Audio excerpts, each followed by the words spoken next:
I'm Sorry I Haven't a Clue, the antidote to panel games.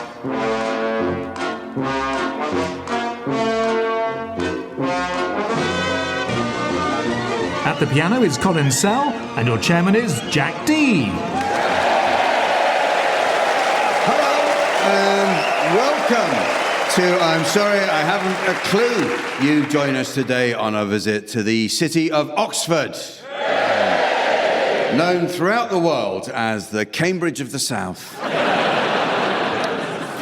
A bell located in a tower of Christ Church Cathedral goes by the name of Old Tom.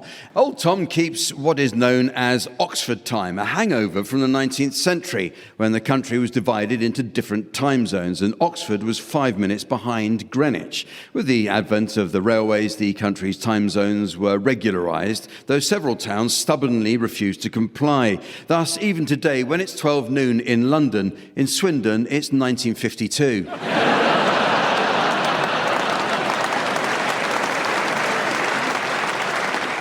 Prime Minister Rishi Sunak attended Lincoln College despite a reportedly indifferent school career.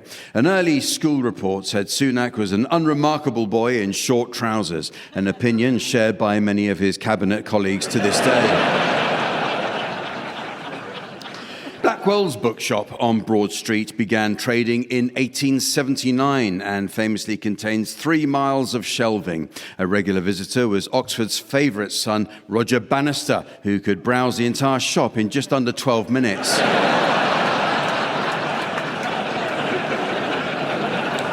In 1263, John Balliol was forced to pay for the building of Balliol College as a punishment for insulting the Bishop of Durham, and ecclesiastic dissent has remained a constant amongst Balliol's undergraduates, which include former Prime Minister Boris Johnson, one of the most spectacular bishop bashers ever.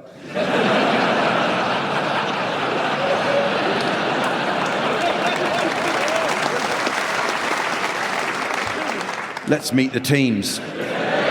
On my right, please welcome Rachel Parris and the Reverend Richard Coles. And on my left, Tony Hawks and Alexander Armstrong. And taking her place at the desk next to me to enjoy an evening of scoring, please welcome the ever-delightful Samantha.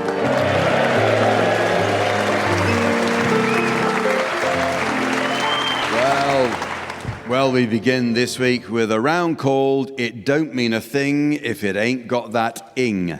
The smallest change in a title can mean the difference between success and failure, so I'd like the teams to add the letters ing to the end of a well-known book, film and TV show title in order to completely change the viewer's expectation. Rachel, you can start. Pacific Rimming. Richard. The Right Stuffing. Alexander. Kindergarten Coping. Tony. Rogering the Rabbit.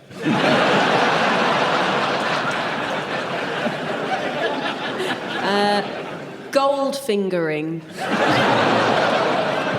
The Booking of Genesis.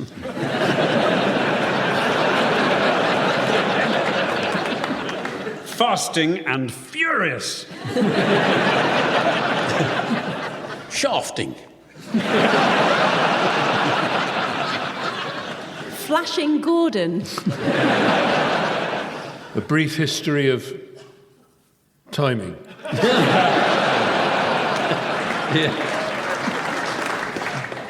Despicable Minge.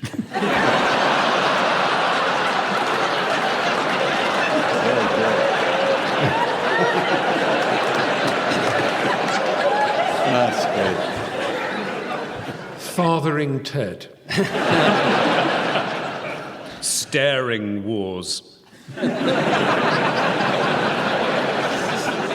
Gone with the Winding. Ironing Man.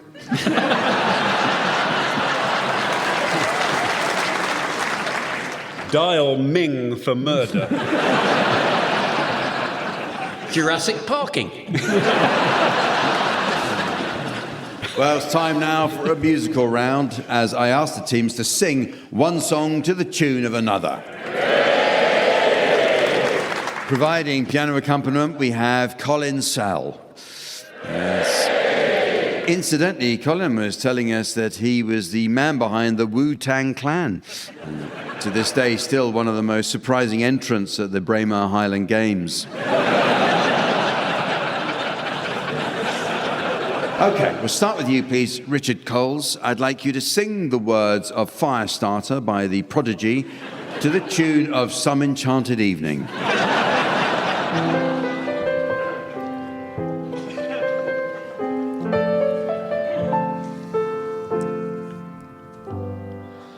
I'm the trouble starter,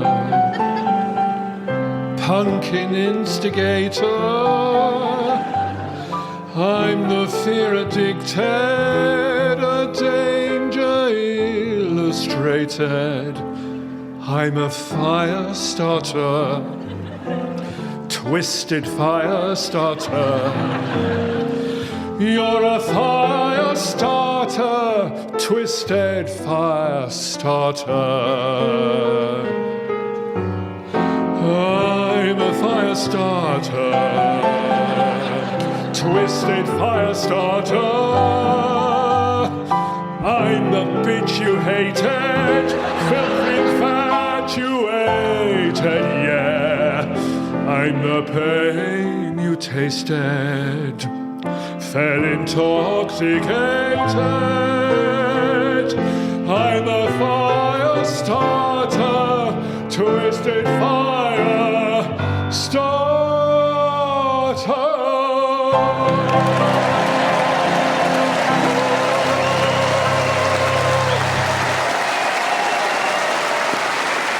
Thank you, Richard. Okay.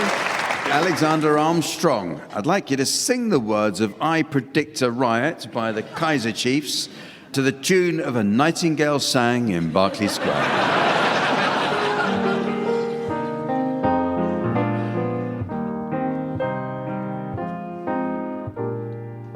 Watching the people get leery, it's not very pretty, I tell thee. Walking through town is quite scary, it's not very sensible either. A friend of a friend, he got beaten.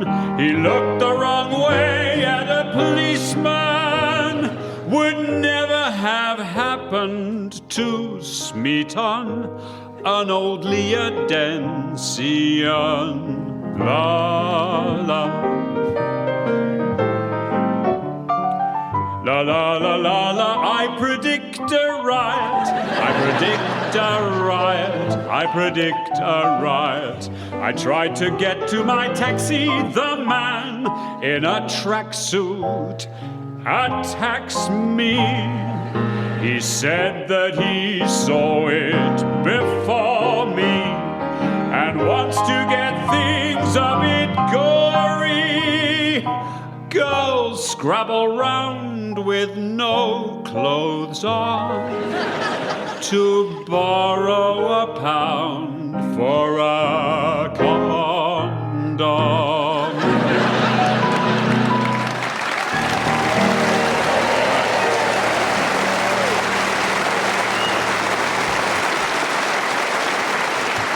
Oh, don't encourage him, he'll make another album. Tony Hawks, I'd like you to sing the words of Gay Bar by Electric Six to the tune of Clive Dunn's song Grandad.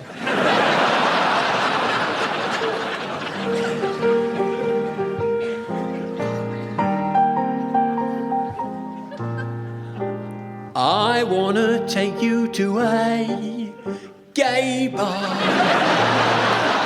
I wanna take you to a gay bar. I wanna take you to a gay bar. Gay bar, let's start a war. Start a nuclear war at a gay bar.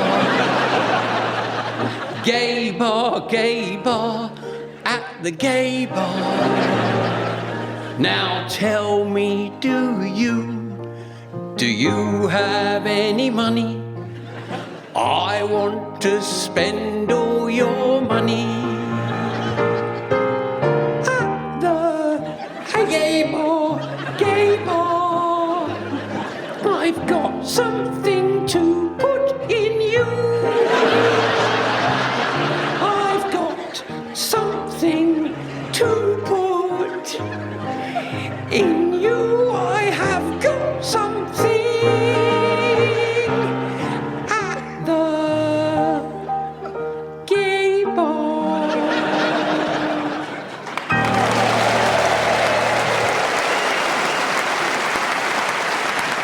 Okay, and finally, Rachel Parrish, I'd like you to sing the words of the Hokey Cokey to the tune of Creep by Oxford band Radiohead.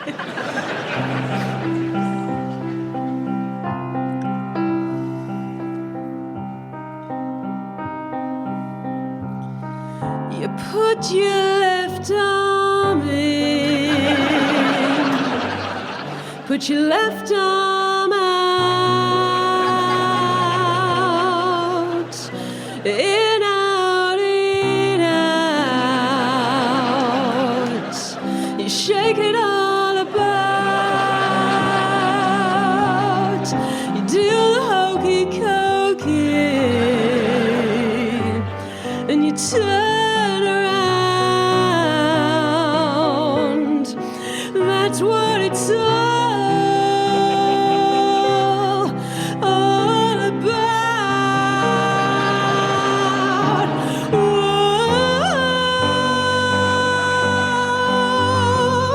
the hokey cokey. Whoa, the hokey cokey. Whoa, the hokey cokey. Knees bent, arms stretched, raw, raw, raw,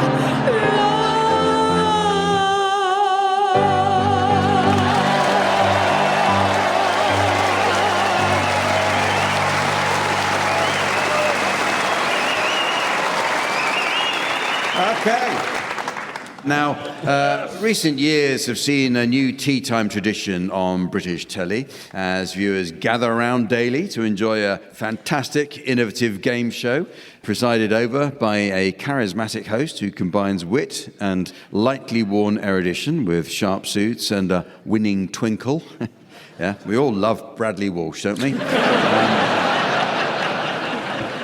However, the next round is based on what you would see if you accidentally switched over to BBC One. Now, I don't know if anyone on the panel watches Pointless. Yeah, I do. I'm a big fan, actually. It's made a household name, hasn't it, of Richard Osman. Yeah, I love Richard Osman. Yeah, me too. But what I like most about Richard Osman is he just knows when to quit.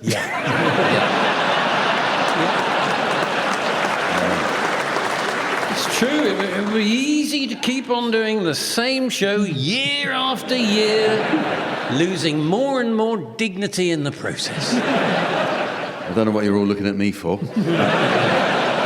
Xander, you familiar with Pointless? It rings a vague bell with my accountant. Well, this is a very similar game to Pointless. We've just brought it more up to date and relevant to life in Britain today. It's called Hopeless.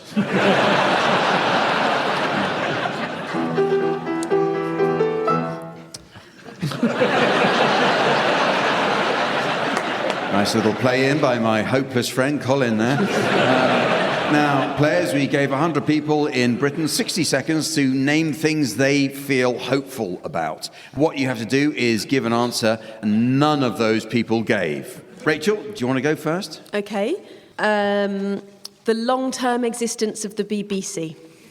Okay, good answer. Let's see how many of our 100 people feel hopeful about the long-term existence of the BBC.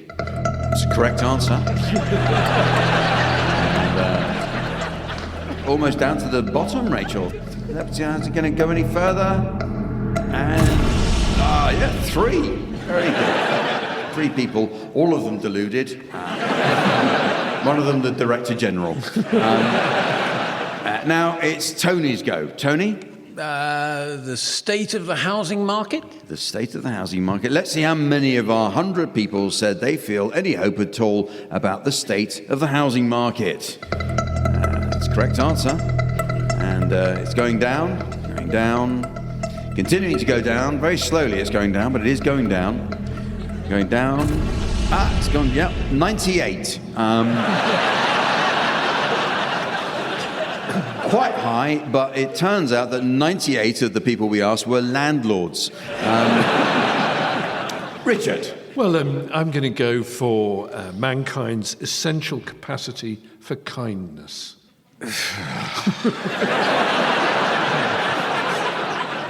I'll put it in. All right, how many people said they feel hopeful about mankind's essential capacity for kindness? That's the correct answer. It's going down, right down, all the way down. It's going all the way down. Well, how far is it going to go down? We don't know. So at this point, I wish the music was quicker. It's gone 1. Very good, very good. Yep, I think that might have been me. Right. Well, Xander, you might as well have a go. Throw in as many as you want. We'll check them all. OK, fine. Well, I'm going to go for climate change, the advent of artificial intelligence, the continued operation of our universities, the future of the NHS, the rail network, the state of pretty much all public spaces, food banks, special needs provision, and the prospect of anyone at any point, anywhere on this island, actually managing to fill in a sodding pothole.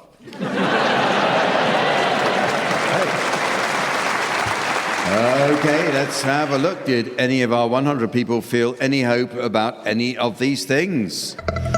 That's the correct answer. It's going down. Oh, this is where it gets exciting.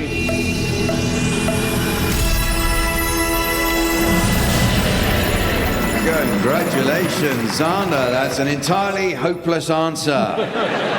Well, I gave it a lot of thought. Clearly. So, tell us, Xander, did that make you feel well and truly at home? It certainly made me wish I was. And we can't get more hopeless than that, can we?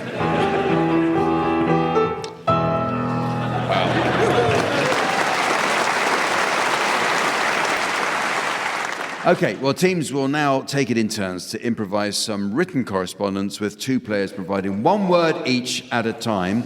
And the subject of your correspondence today will be an issue of concern to the good people of Oxford. So, audience, can I have any suggestions, please, of local causes of complaint that have been troubling the local community? What would you say it would be out here?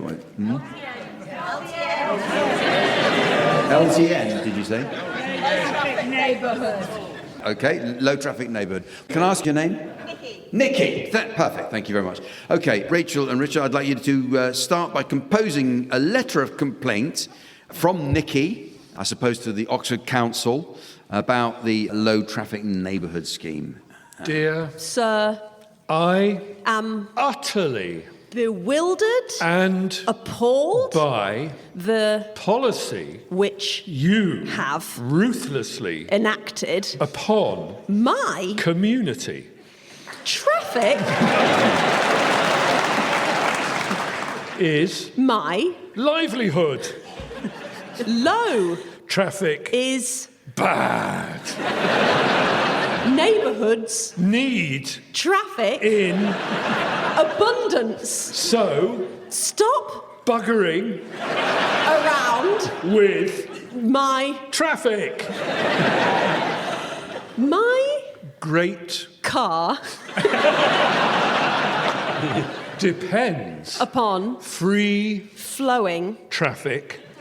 And Now I have know sense that my car is valued at the auction which takes place every Monday at your bloody office. Yours Angrily, Nikki.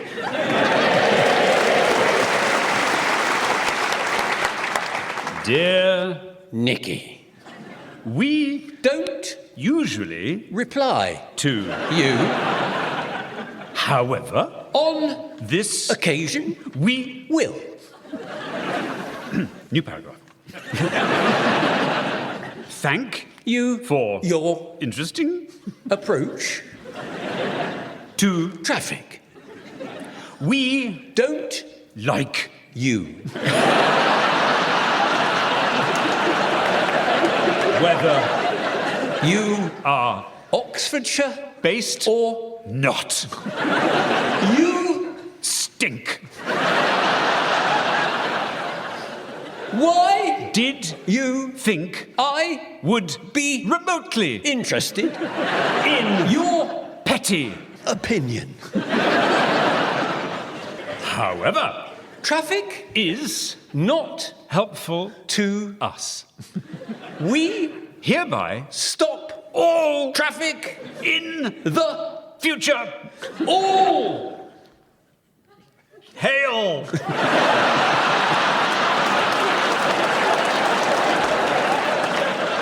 Caesar. Yours, Sincerely, the council. Hope we've helped you solve that problem, Nicky, and the rest of Oxford for that matter. But the next round is called Specialist Greeting Cards. There's always a dilemma in our house on special occasions, Moonpig or Funky Pigeon. I tend to go with Moonpig, but then my wife insists it's more appropriate for me to address her mother as Sandra.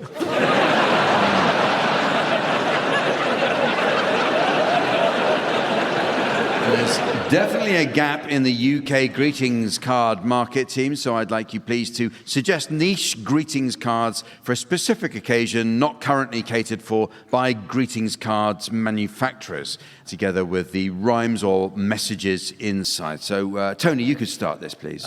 congratulations on getting a place at university. Hooray, you're off to uni. It's finally time for fun. 3 years for you to learn and grow before the course is done. Then into the world with head held high, you really are all set, apart, of course, from 40 years of crushing unpayable debt.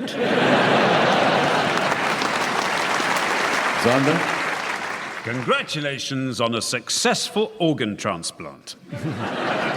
You've had a successful organ transplant. Be proud of your new kidney. Your doctor didn't hold out much hope. He thought you'd snuff it, didn't he? But now it seems you're feeling fine. You can even dance a jig. Although, according to these doctors' notes, they got it from a pig. Rachel. Commiserations on your trousers not fitting. My deepest sympathies. You can't do up your jeans from Bowden, but try not to dwell on what's behind, because your behind's the size of Snowdon. Thank you for sexting me.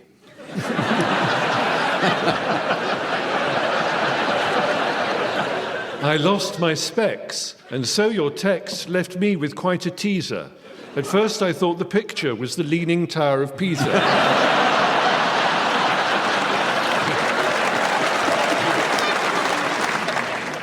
Sorry to hear your house has been repossessed. I know you'll take this in your stride. You're not the sort to cause a fuss. Your home's now owned by Nationwide, so suck it up and blame Liz Truss. Commiserations on not winning the boat race. What a disappointing ending to this famous boating race. Dark and light blues gave their all, but both were off the pace. Even though you're super fit, of that there is no doubt. You've caught E. coli from the Thames and shat your insides out.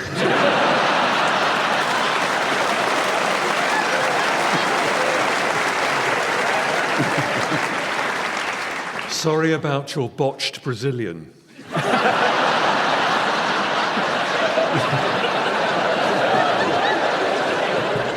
We're sorry that our therapist made such a painful slip. Please be assured that in response we'll tear her off a strip.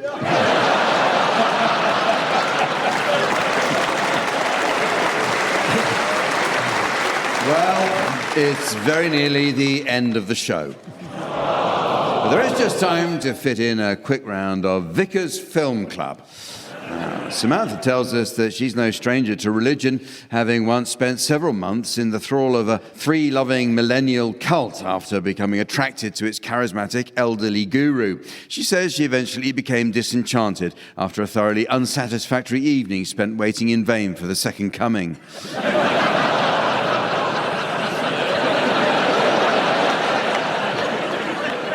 And I'm grateful to Mary Beard for sending that in.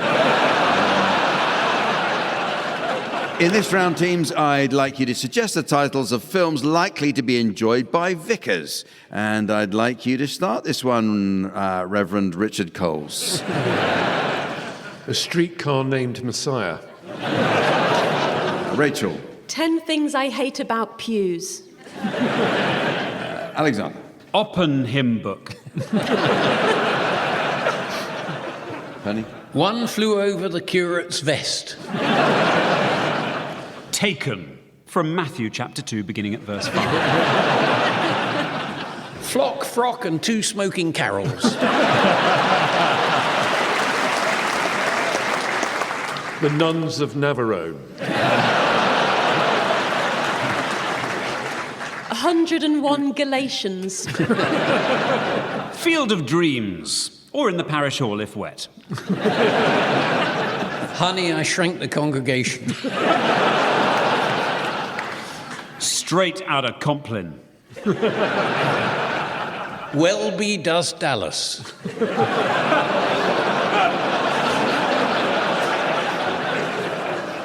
Lost in Transubstantiation.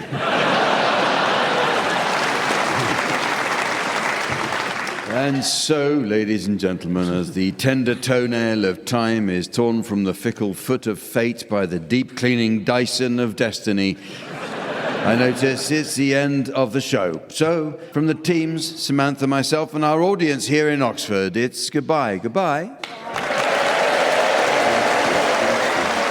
Rachel Paris, Tony Hawks, Alexander Armstrong and Richard Coles were being given silly things to do by Jack D, with Colin Sell setting some of them to music. The programme consultants were Fraser Steele and Stephen Dick, and the producer was John Naismith.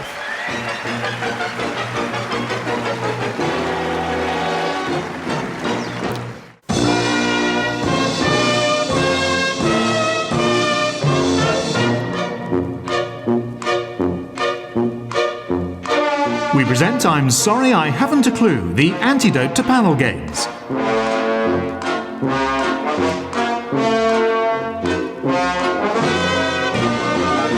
At the piano is Colin Sell, and your chairman is Jack D. Hello and welcome to I'm Sorry I Haven't a Clue. You join us today from Oxford, the English university city that's produced more rubbish prime ministers than anywhere else in the UK. Oxford sheep are a short wool breed known for their high meat yield. Oxford sheep differ from other local breeds as the Oxford is the only sheep to have been awarded a BAAAAA honours.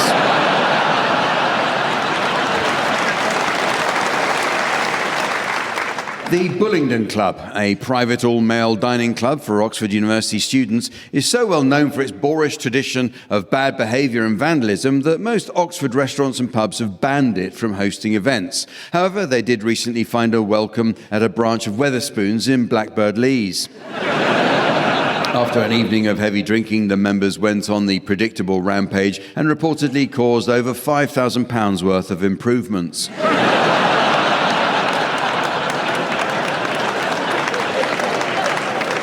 The city of Oxford is the home of the Oxford comma, a comma used in a list of 3 or more items within a sentence and occurring after the penultimate item and before the conjunction, usually and, or, nor. This shouldn't be confused with an Oxford coma, which is what most people slip into after hearing that explanation. A controversial statue of Cecil Rhodes at Oriel College has been the subject of calls for its removal by student activists who on several occasions held angry protests under it. The Rhodes Must Fall student movement soon spread to Bristol, where in 2020 similar calls from student activists for the removal of a statue of slave owner Edward Colston led to it being toppled and dumped in Bristol Harbour. The activists involved included Sage Willoughby and Milo Ponsford, and yet despite this, it was the statue that they pushed into the harbour.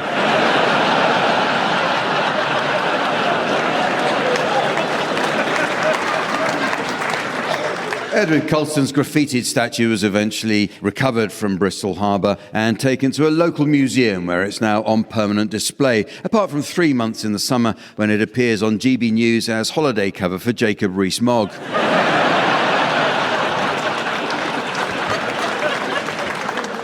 Let's meet the teams. On my right, please welcome Rachel Parris and the Reverend Richard Coles. On my left, Tony Hawks and Alexander Armstrong. And taking his place on the scoring desk next to me, please welcome our resident tree trunk in trunks, the immaculate Sven.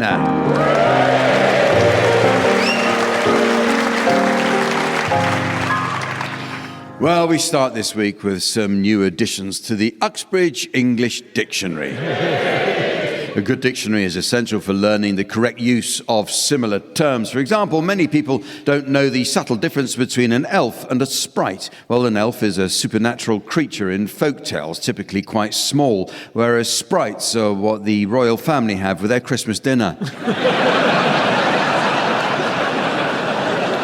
But the meanings of words are constantly changing, teams, so your suggestions, please, for any new definitions you may have spotted recently. Alexander, you can start. Cistern. A seagull whose gender identity matches the sex they were assigned with at birth. Rachel. Wanting. Fewer than tootings.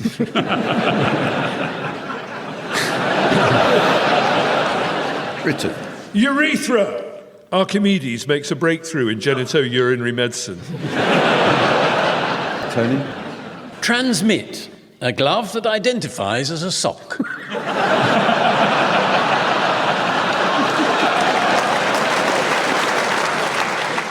Cough syrup. To tell a wig wearer to go away.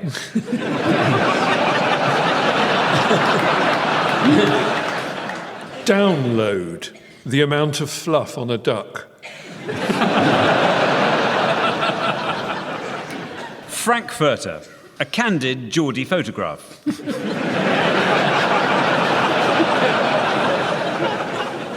Wagtail. Colleen Rooney's autobiography. Mendicant. Gynecologist.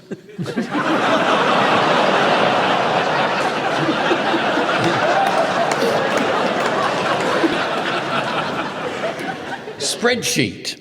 How a Mexican farmer fertilizes his fields.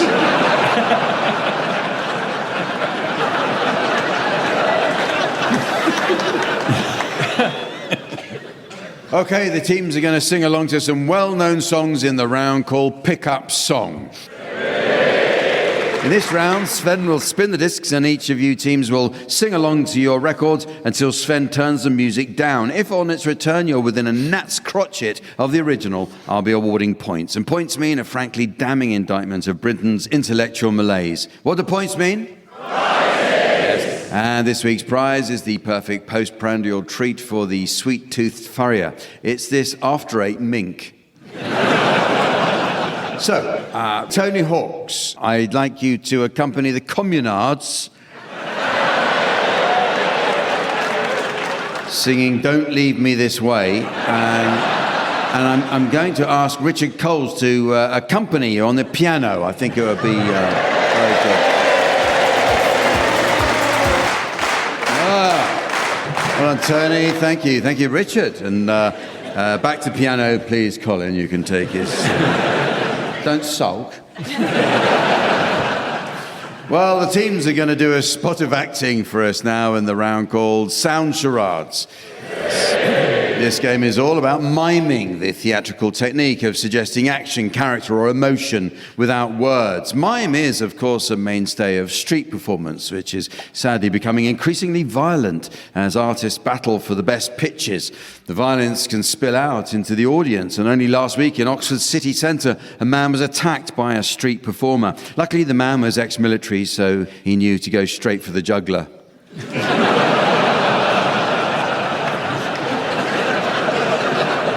Well, in our version of the game entitled Sound Charades, team members are permitted to use their voices. So, Rachel and Richard, you ought to start, please, and your title will shortly be displayed to the audience via the laser display screen. And for listeners at home, here is the mystery voice. Mean Girls. Mean Girls. Off you go, please, Rachel and Richard. It's two words. Yeah. And it's a film and a musical. Hello, Annabella. Hi, Jocasta. How many people are you inviting to your birthday party? Well, I asked Serafina, Cressida, and Evelina what they thought. Serafina thought I should invite 23 people. Cressida thought I should invite 31 people. And Evelina thought I should invite 47 people. So, how many people are you inviting? 33.667. Two words. I think I know what one of the words is, but that doesn't mean I know. We want both of them. Yeah. Well, is one of the words pie? No. Oh. We didn't really help you with this. No. No. Well, it It could be quite nasty, obviously, you might have said. Mean Girls. There you go. Okay, your turn, Tony and Zander. Your title is now being exhibited on the laser display board, and here again is the mystery voice for listeners at home. Trading Places. Trading Places. Okay, it's a film, and it's two words. Two words. Can I help you, sir? Yes, I'd like some of your lovely fish, please. Mm-hmm.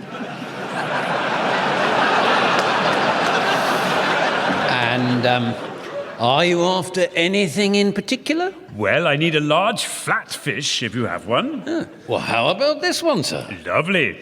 Oh, that'll be £10. I don't suppose I could pay you with these. What, those two smaller flatfish? Yes. How about if I give you these two flatfish, and then I take that one? Fair enough, done. Lovely.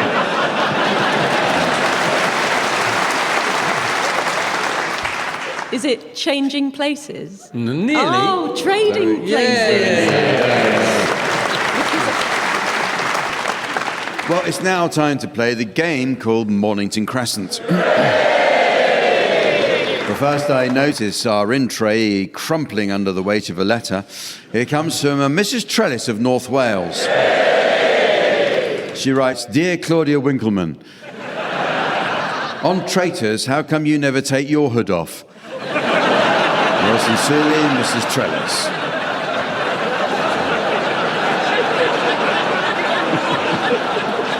Well, on with the game, teams, and as we find ourselves in the fine city of Oxford, we're going to play according to the Oxford rules devised by that famous son of the university, Lewis Carroll. And Carroll, of course, was noted for his nonsense stories and poems, and in his nonsense version of the game, the progression is backwards. Otherwise, rules are normal, except Stovald's advancement works in reverse. So, teams, put on your thinking caps as we start the game from the end and work back towards the beginning. Right. So you can start, Tony. Okay. Mornington Crescent! Yeah. Rachel? I've won, haven't I? No. We have to go back to the beginning of the game. Hang on. That's the whole point. It goes backwards. Jack, where do we finish? I'll tell you when you've finished. Okay. Bayswater. Mm-hmm. It's a diagonal, but because we're in reverse, you're It's allowed. quite safe. Oh, Okay. hang on. Finchley Central.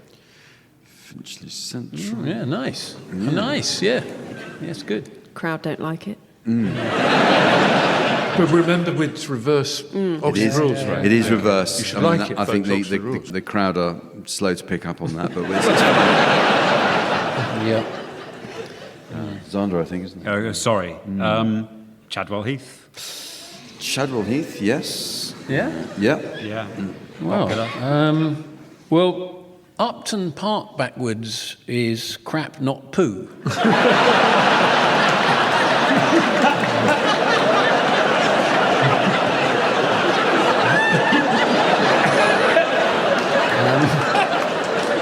So that's what I'm going to go. I'm going Upton Park. Upton Park. Are we nearly there, Jack? Yeah. No, I shall tell you when you're there. Don't worry sorry. about that. Yeah. Okay. Yeah. Can I try Tooting? Oh, not Broadway. No. Stubbled. Tooting Beck. Oh, well, just hold your horses. Because your opening was Bayswater, Yes. that would make Tooting Beck problematic, as we say these days. Broadway? No, not Broadway. No, I know you went to Broadway first of all. Yeah. But, yeah. Clapham Common? Yeah, that's fine. Great. I'm not being difficult, I just want it played properly. Well, Canning Town. Yes, that's good, yeah. Okay. I'm going to go New Southgate. Okay, New Southgate. Yeah. Oh, yeah, go on. Yeah, go on, well, Tony. I thought Finsbury Park backwards, which is crappy rub sniff.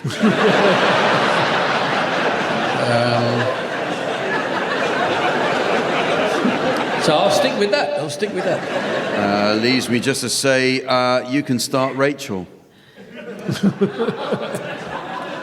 Acton Central. Yes. Very good. Take some thinking about, but, hardly worth it. And next round is called What's the Question? In this round, I'm going to give you an answer, and I need to know what was the question that prompted the answer. Rachel, we'll start with you. Here's the answer. I need to know what the question is.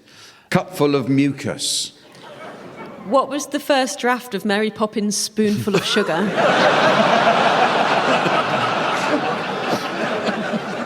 It was, what can a single human nose produce in a day? A spoonful or a cupful of mucus. Tony, here's an answer. Need the question. Someone with a northern accent. Who are the royal family still barred from marrying? It was, who did BBC Radio hire in World War II to read the news in order to make it harder for the Germans to produce fake news bulletins?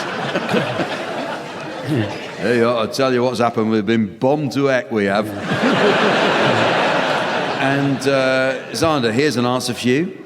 They are flirting. What do Geordies do when they lie in the water without swimming? Actually, the question was, what are haddocks doing when they hum? Richard, how about this? Here's the answer. I need the question. Because his penis is so large. Why does William Ragg text in landscape?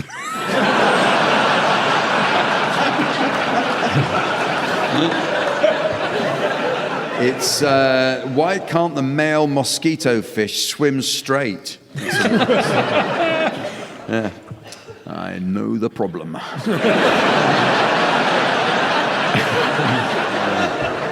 Yeah, I said it out loud, I did. Back to you, Rachel. Here's the answer. What's the question? Little shits. What's the name of my son's nursery?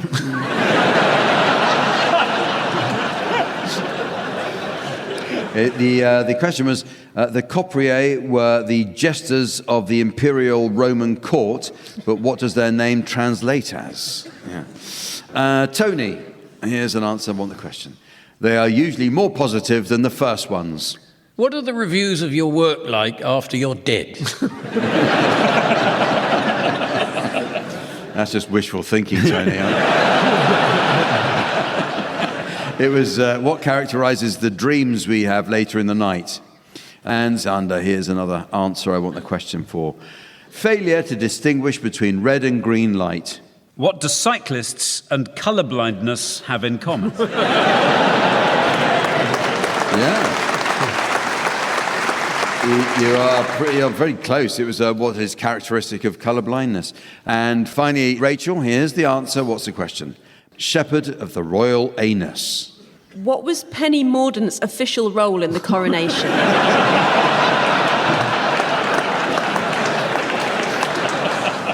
The original question was, what was the name given to the doctor charged with administering enemas to the ancient Egyptian pharaohs? Well, the next game is a musical one entitled Song Stoppers. In this round, panellists from each team will take it in turn to sing the opening line to a series of well-known songs, and it's the job of their teammate to answer each opening line in a manner likely to end the song altogether. At the piano, we have Colin Sell. And incidentally, Colin tells us that back in the day he played with the Mamas and the Papas for several years. Apparently he found it hard to make friends his own age. But you can go first. Tony and Xander, can we have your medley of first lines now, please? Look at all the lonely people. Have you never been to an Oxford United game before?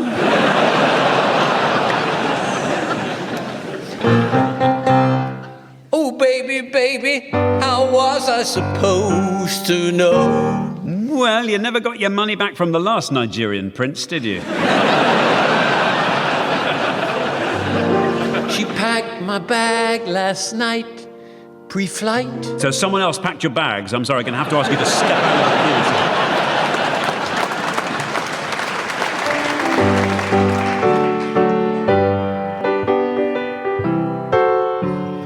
Love, love, love. Love, love, love. Love, love, love. And that's another British seed out of Wimbledon.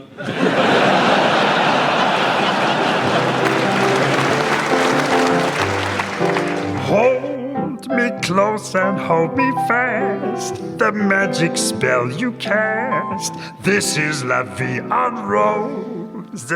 Actually, I think it's Lynx Africa.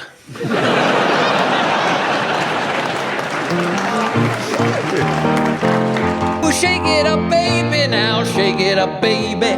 Twist and shout, twist and shout. Will you leave my testicles alone?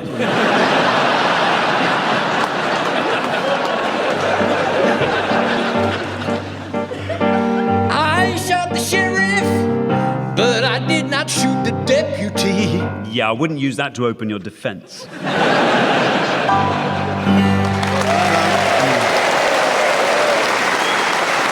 Okay.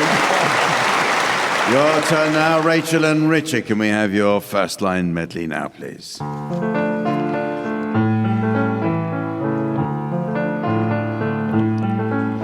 There is a house in New Orleans. Yeah, we're looking more around the Headington area, really.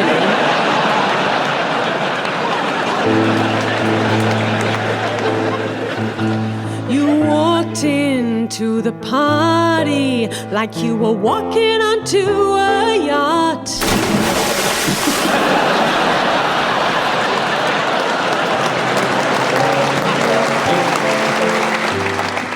When I was just a little girl, I asked my mother, what will I be? Will I be pretty? Will I be rich? Here's what she said to me. No.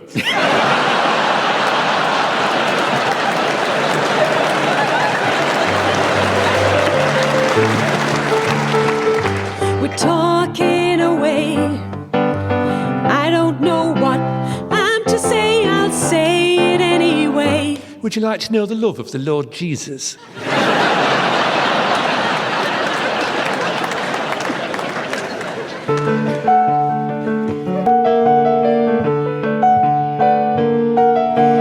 I've been cheated by you since I don't know when. So I made up my mind, it must come to an end. Nationalise the water companies!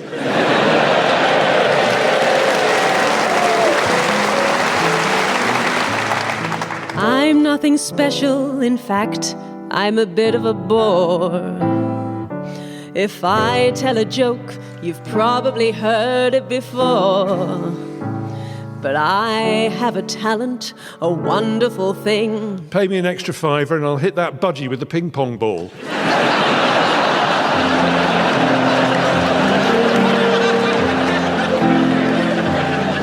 I see trees of green, red roses too. I see them bloom for me and you. And I think to myself, Didcot looks quite different on mushrooms.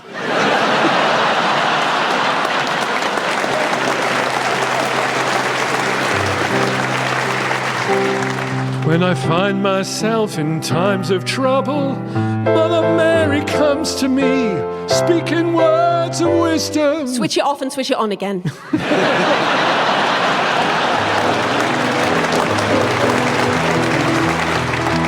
Well, she was just 17. You know what I mean. Sorry, did you say thin crust, Your Royal Highness?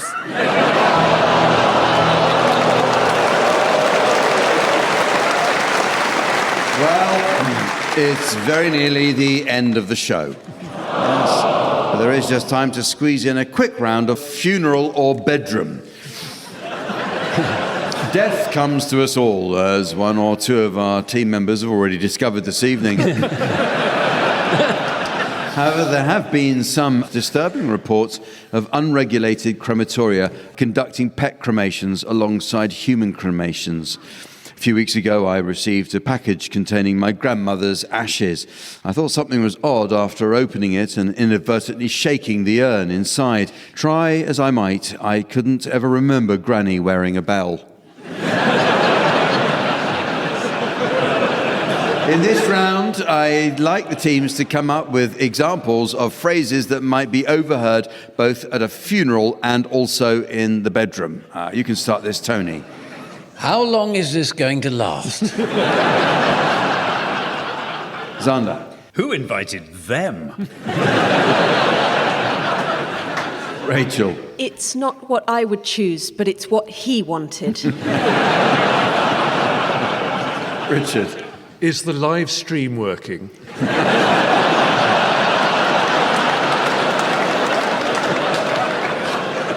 Is that your father on the organ?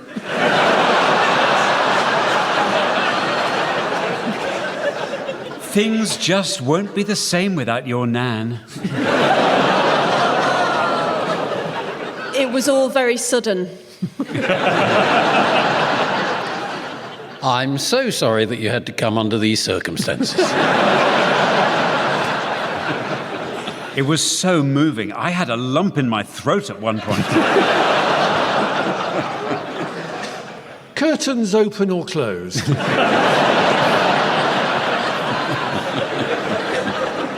So what are we going to do with the dog? Would you like a slow peel, Vicar?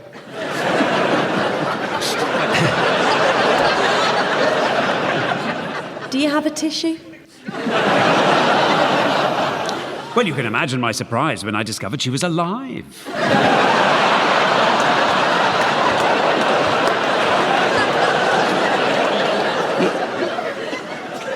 And so, ladies and gentlemen, as old Father Thames carries the shifting tides of time out towards the ocean of oblivion, and with them the interminable turds of eternity, I notice it's the end of the show.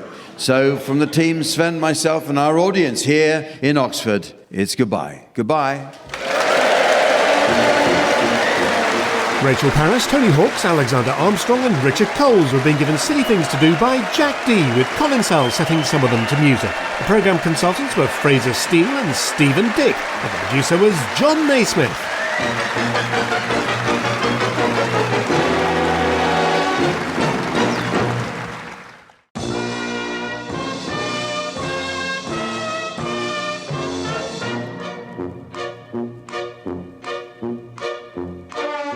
present I'm Sorry I Haven't a Clue, the antidote to panel games.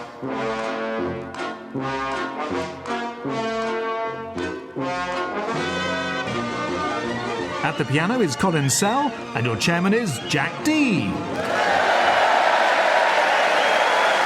Hello and welcome to I'm Sorry I Haven't a Clue. You join us today on a visit to the Lancashire town of Blackburn. Yes. Known throughout the world as the gateway to Burnley.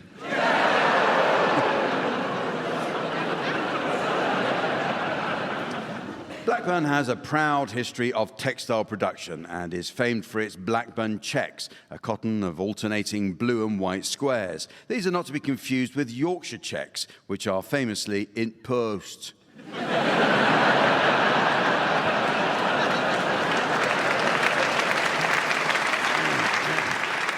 In 1958, the first motorway in Britain was built in Lancashire. Built by the famous motorway pioneer James Drake, it famously bypassed Preston, which I think we can all agree is still an excellent idea. Comedian Lee Mack was brought up in Blackburn and has credited the town as being an inspiration for him. As the son of a publican, Lee would have been familiar with the town's many bars, restaurants and nightclubs, whose influence can be seen in the title of his best-known work, Not Going Out.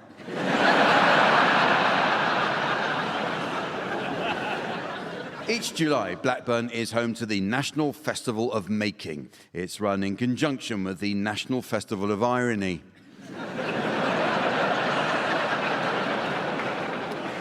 If visitors today are interested to see how cotton is processed, woven and made into garments that are sold around the world, then Blackburn will not disappoint. Simply visit the town's travel agent and book a flight to Bangladesh. And on the subject of shoddy cut-price material, let's meet the teams. On my right, please welcome Vicky Pepperdine and Tony Hawkes. And on my left, Marcus Brigstock and Henning Bain. And taking her place at the desk next to me to enjoy an evening of scoring, please welcome the ever-delightful Samantha.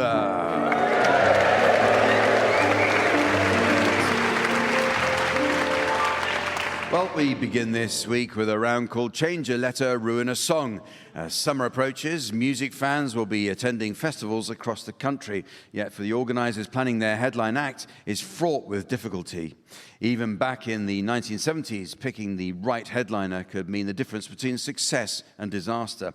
For example, at a festival in Woolacombe in Devon featuring Paul Weller and Eric Clapton, Paul insisted that Eric's band should headline instead of his, and to great acclaim.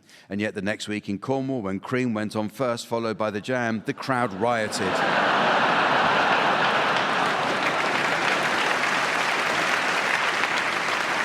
Anyway, teams, in this round, I'd like you to suggest song titles ruined by the change of just a single letter. You could start this, please, Marcus. I Shat the Sheriff. Vicky. RESPELT.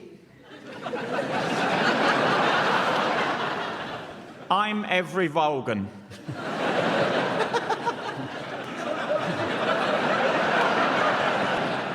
Tony. It started with a piss. Almost like being in Gove. Killing me softly with his dong. Viva Las Vegan. A Day in the Wife. Blame it on the booby. Last night, a BJ saved my life. Don't let the nun go down on me.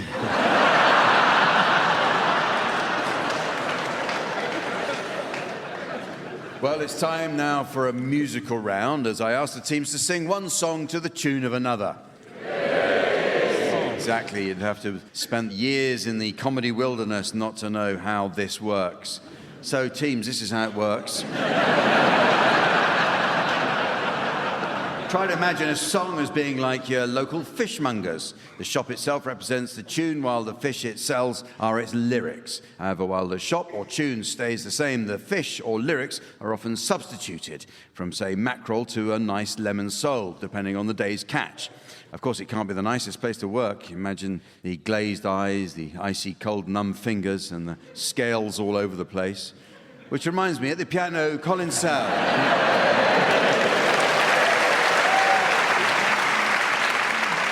Incidentally, during rehearsals, I was listening to Colin, and I have to say, he reminded me of Prince. He's my neighbour's Alsatian, and he can't play the piano either. Okay, start with you, please, Vicky Pepperdine. I'd like you to sing the words of the message by Grandmaster Flash to the tune of Dream a Little Dream by the Mamas and the Papas.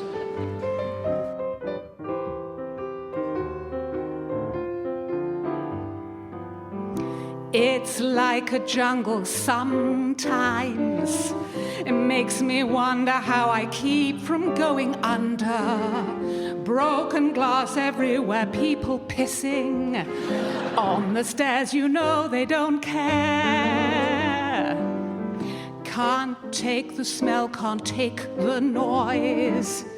Got no money to move out, I guess I got no choice. Rats in the front, a room of roaches in the back. Junkies in the alley with a baseball bat. I tried to get away, ha, ha, ha, ha. But I couldn't get far, 'cause a man with a tow truck repossessed my car. Don't push me, 'cause I'm close to the edge. I'm trying not to lose my head. It's like a jungle, sometimes it makes me wonder how I keep from going under. Ha, ha, ha, ha.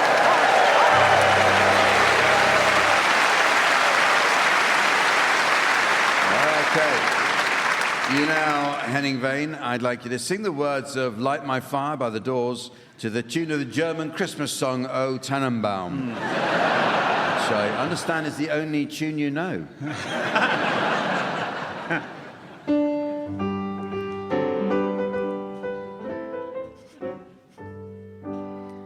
You know that it would be untrue.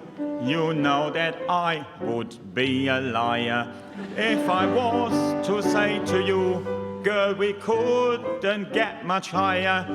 Come on, baby, light my fire. No, come on. Hang on. I have to apologize for Colin on that one. He just...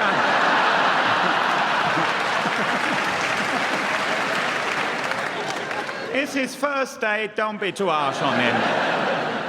Come on, baby, light my fire. Come on, baby, light my fire. Try to set the night on fire. The time to hesitate is through. Blühen Glanze dieses Glücks.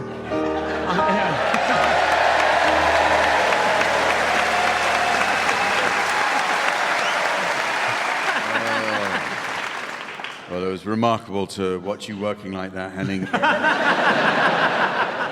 Okay, your turn now, Marcus Brigstock. I'd like you to sing the words of Chip. It's all irrelevant now, Jack, isn't it? Just try your best, Marcus. Thank you.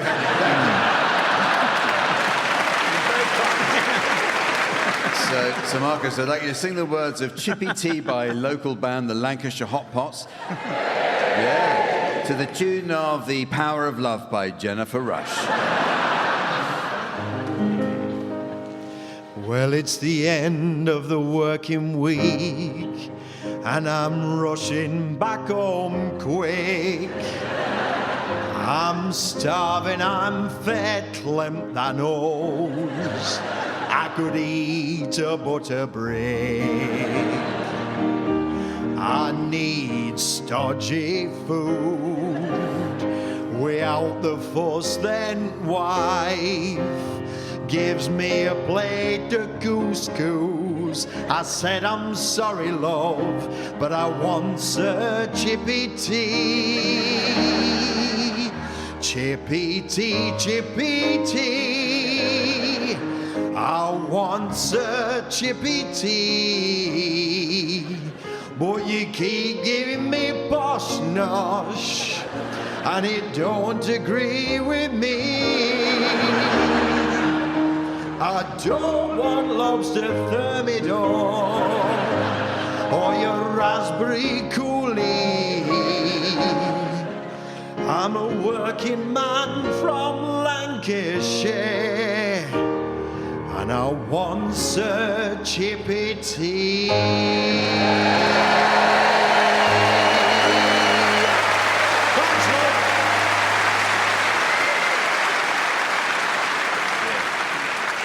Well, you did your best, Marcus, but, you know, not easy following Henning. Come on.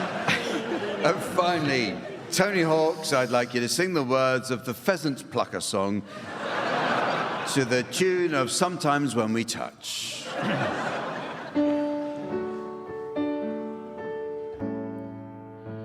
I'm not a pheasant plucker, I'm a pheasant plucker's son. I'm only plucking pheasants till the pheasant plucker comes.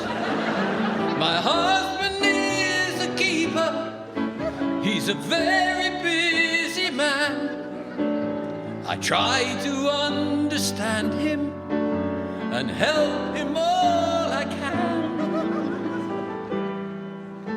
But sometimes of an evening I feel a little trim. All alone I'm plucking pheasants when I'd rather pluck with him. I'm not a pheasant plucker, I'm a pheasant plucker's mate. I'm only plucking pheasants 'cause the pheasant plucker's late.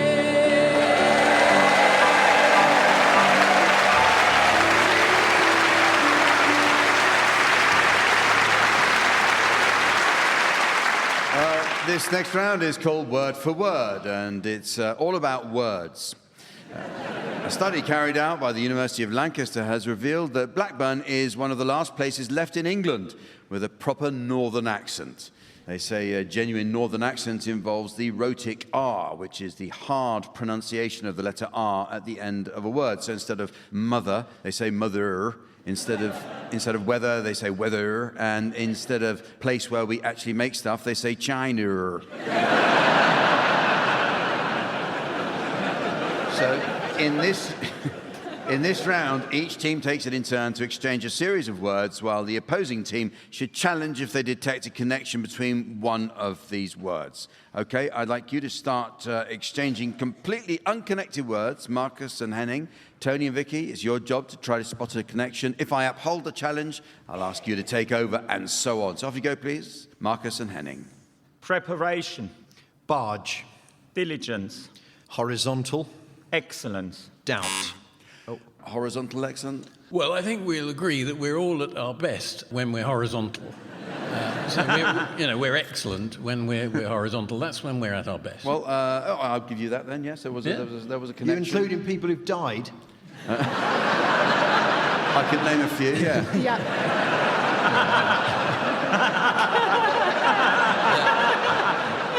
There's some more singing to come, ladies and gentlemen. Tony and Vicky, it's over to you. Eggplant. Paranoid. Rose. Knock. Roadworks. Greek. Glove. Roadworks in Greek? Yeah, I mean, I've been to Greece, and they're tremendously efficient people. Whenever they set about doing any roadworks, they're done in lightning speed, and they're famed for it. Okay, well, I will allow that. I mean, you know. I mean, Henning would attest. You're German. You pay for it all. They do it very quickly. So yes, it's over to you, Marcus and Henning. Gamble. Damage. Vicky has come in. Yeah, again. I think if you gamble, it does a lot of damage to your bank balance. Yes. Only if you gamble wrong. Yeah, but if you do gamble, it can do. There's a clear connection there, I think. But they always say gamble responsibly, and most people listen to that, don't they? They do. Like when it stops being fun, stop. Yeah. Stop. Which is advice you could give to anything, basically. Literally.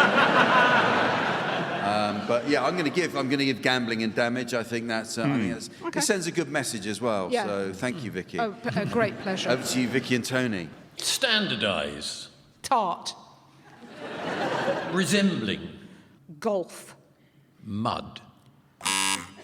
Golf and mud, were you picking up on, Henning? Yeah, if you play in the winter and you play golf, there's definitely lots of mud going around. Yes, that's true. It's a good challenge, and it just goes to show what an exhilarating game this is.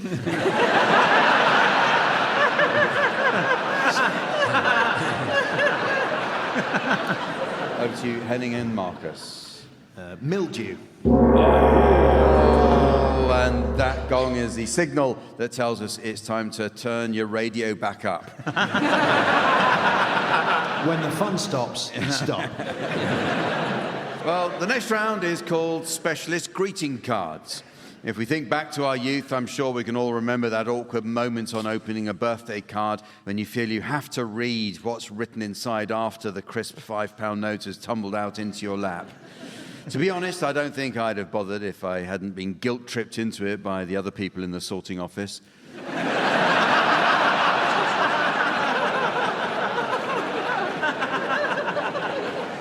There's definitely a gap in the UK greetings card market, team, so I'd like you please to suggest niche greetings cards for a specific occasion not currently catered for by greetings cards manufacturers, together with the rhymes or messages inside. Marcus, you can start this. This is a sympathy card after a multiple bereavement. To lose your mum and dad like that, it really is too sad. Your wife has gone as well, I know. It seems somehow just mad. To lose your brother, sister too, it makes you want to weep. Blackburn have admitted, though, these potholes are too deep.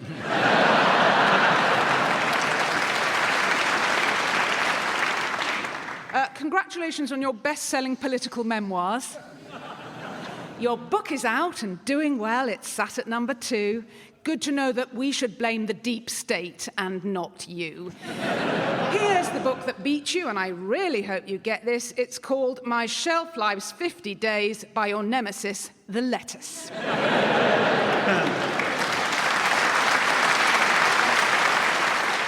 Henning. I've got congratulations on having a British baby.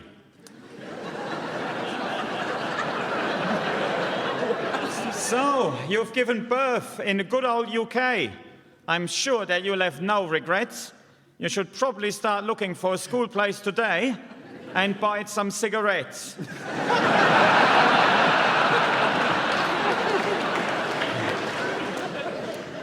Tony.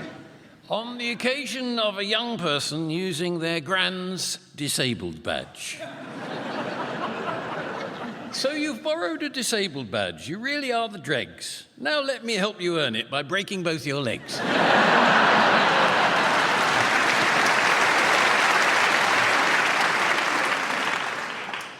This one's congratulations on hosting your first orgy. The pizzas came from Woking. The girls looked young and tarty. The chaps took all their trousers off for a straightforward shooting party. This is a congratulations card. I know you've waited 15 days and were beginning to suspect this moment wouldn't ever come. Hello, NHS Direct. Congratulations on paying for official software.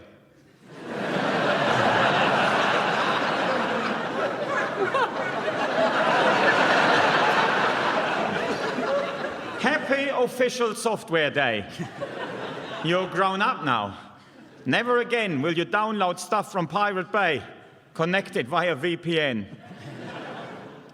Yeah, that's the end.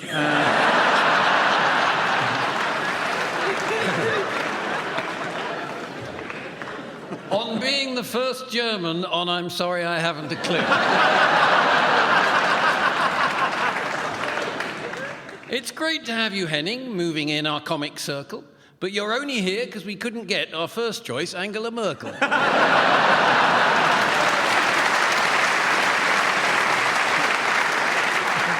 Well, the next game is a musical one entitled Song Stoppers. Musical freedom is a gift we all too often take for granted in this country. In some parts of the world, many types of music are completely banned. For example, in Afghanistan, following the country's takeover by the Taliban, every musician playing Western songs was expelled, with the sole exception of one lucky 1970s tribute band, Jihadi Wadi.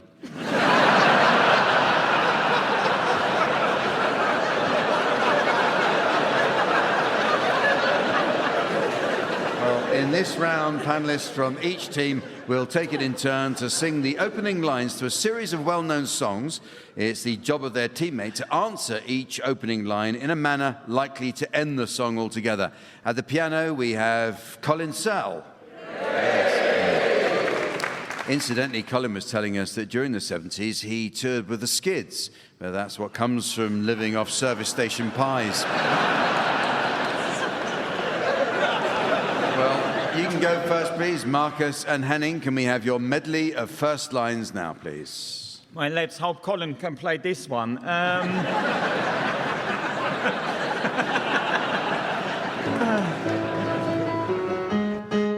Oh, baby, do you know what that's worth? Well, it has a crack. You've lost the lid, and it's meant to be one of a pair, so I'd say about 30 quid to a collector.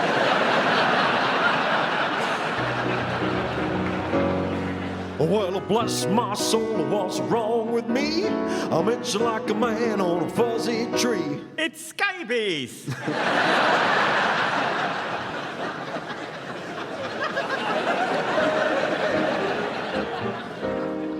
Hallelujah, come on, get happy. Get ready for the judgment day. The compound is surrounded.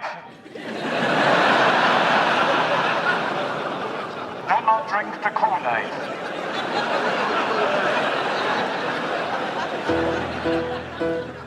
Just a small town girl living in a lonely world. She took the midnight train going anywhere. Unfortunately, it was Blackpool.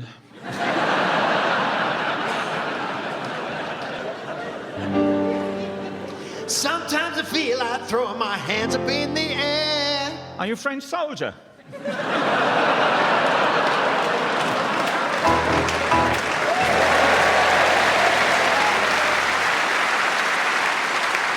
Okay. Your turn now, Tony and Vicky. Can we have your first line medley now, please?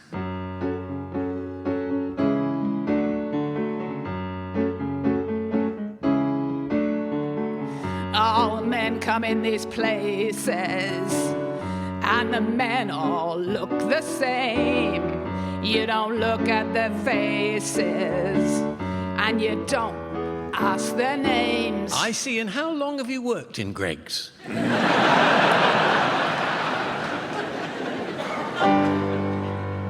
People try to put us down. Well, you signed us up for Dignitas.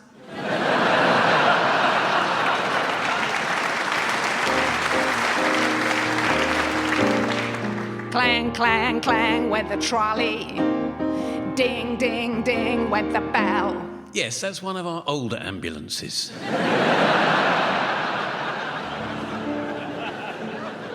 The first time ever I saw your face, I thought the sun rose in your eyes. To be fair, you were quite pissed though, weren't you?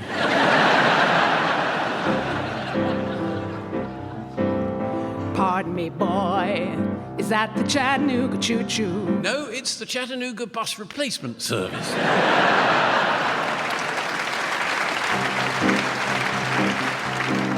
I feel the earth move under my feet. Yes, but think of all the gas we'll have once we frack the hell out of Lancashire.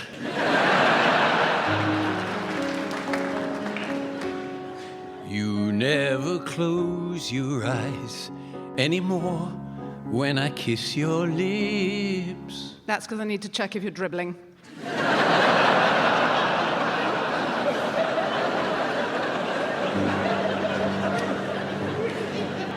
When I was young, I'd listen to the radio. And who would have thought I'm Sorry I Haven't a Clue would still be on now?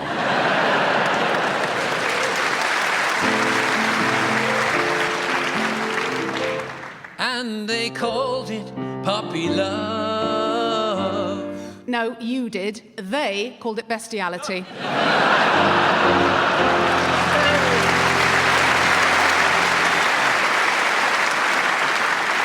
Well, it's very nearly the end of the show.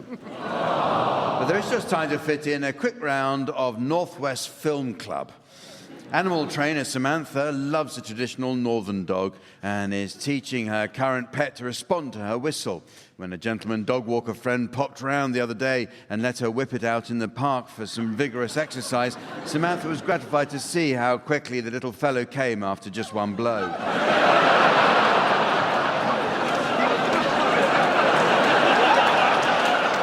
Really? Was that worth the stamp, Prue Leith, was it?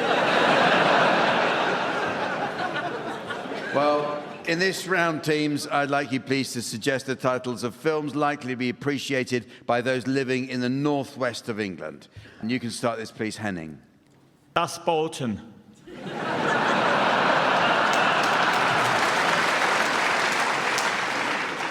Tony. Reservoir Clogs. Vicky. Paint your Wigan. Marcus. Some like it hot pot. Dial M6 for murder. Pie Hard. The Whippets of Eastwick. Pennine and a Half Weeks. Chorley and the Chocolate Factory. Beetlejuice. The Bamber Bridge Too Far. Raiders of the Lost Ark, right? Captain Corelli's Mam's Not In.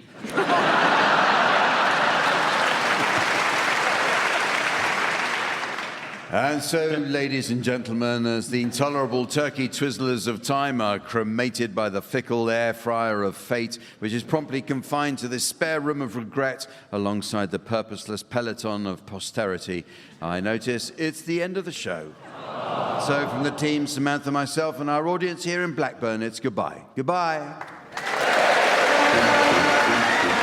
Marcus Brigstock, Tony Hawks, Vicky Pepperdine and Henning Vane were being given silly things to do by Jack D, with Colin Sell setting some of them to music. The programme consultants were Fraser Steele and Stephen Dick, and the producer was John Naismith.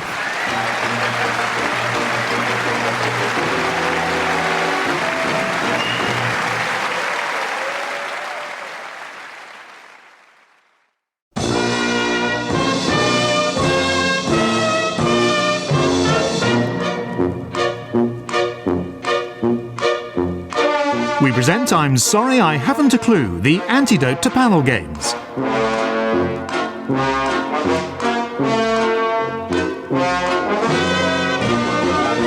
At the piano is Colin Sell, and your chairman is Jack D.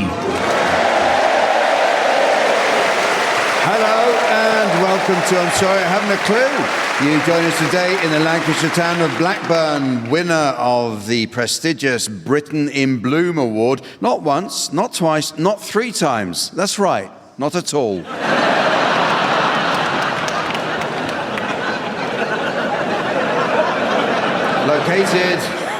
Located at the site where a major Roman road once crossed the River Blackwater, Blackburn has a rich historical heritage. Interested visitors can see many fascinating Roman antiquities at the Blackburn and Ribchester Museums, an original spinning jenny in the Helmshaw Mills Textile Museum, and for those with an interest in Victorian antiques, an absolute must is a visit to the Blackburn Rovers Trophy Room.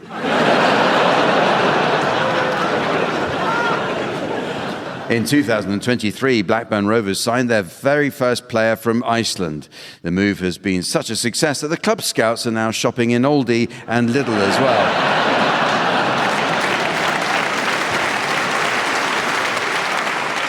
World-famous opera singer Kathleen Ferrier was brought up on Linwood Road in Blackburn. Famously known as the second most famous woman in the world after the Queen, Ferrier once staged a gala performance of La Bohème in this very theatre. 50 years later, an anniversary performance was held here in her honour, starring none other than Luciano Pavarotti, or as he was known locally, that thin lad.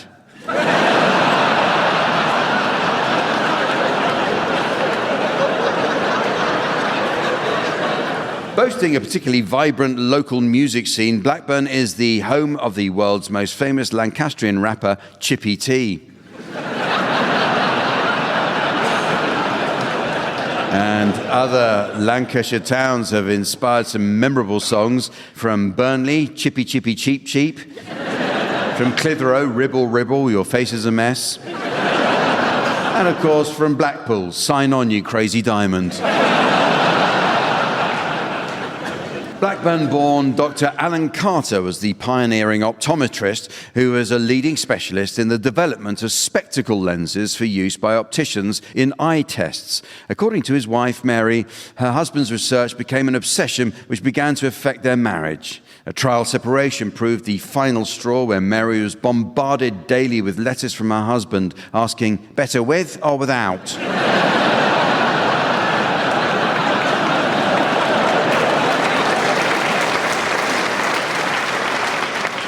Blackburn has links with America due to a mutual interest in the cotton industry, and amazingly, the world's first Western was filmed in Blackburn in 1899. Shot by legendary local filmmakers Mitchell and Kenyon, the film featured cinema's first ever quick-draw gunfight, a brawl in a saloon, and a laconic Lancashire sheriff, Tex Piss.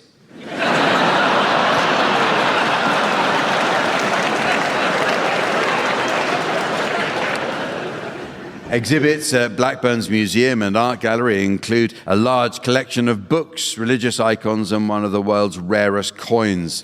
Dating from 2009, the coin is thought to be the only pound ever spent by a Yorkshireman.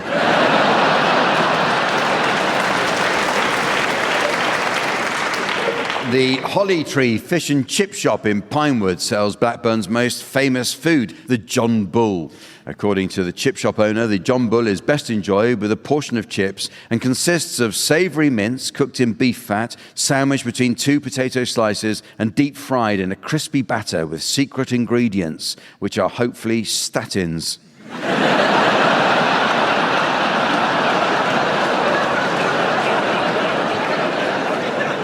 Blackburn's oldest man, Alfie Cooper, famously ate 7 John Bulls a week. A proud Blackburnian, Cooper continued with this diet right up to his death, age 53.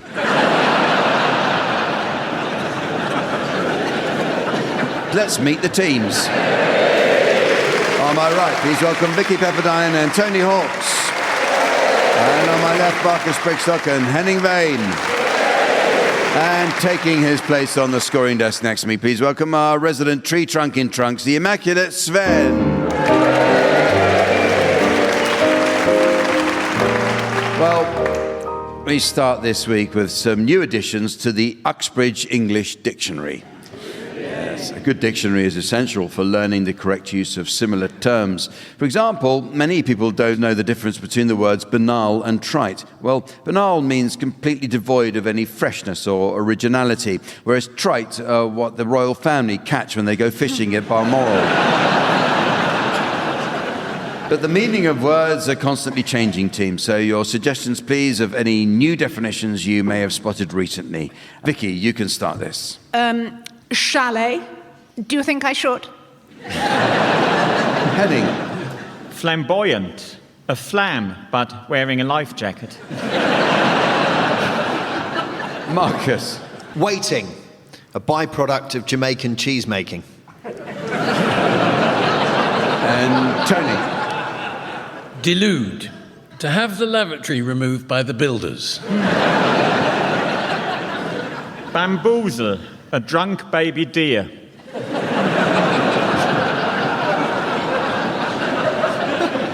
Dandelion. Big cat in a cravat.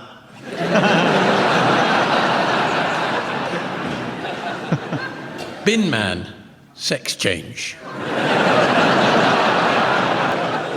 plutocracy. Society ruled by an orange dog. Frog spawn. Photos of Kermit's junk.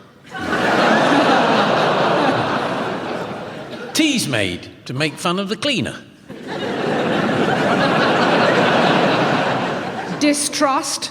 Slagged off Liz. Prank. What Japanese pirates were forced to walk. Plankton. Village for thick people. Teacup. A rise in the price of tropical hardwood.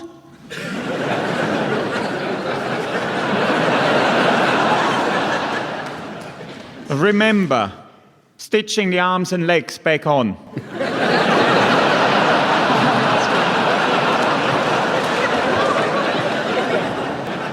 Muttered. Dog poo. Muttered. Francophile. Whittling away the edges of a Spanish dictator.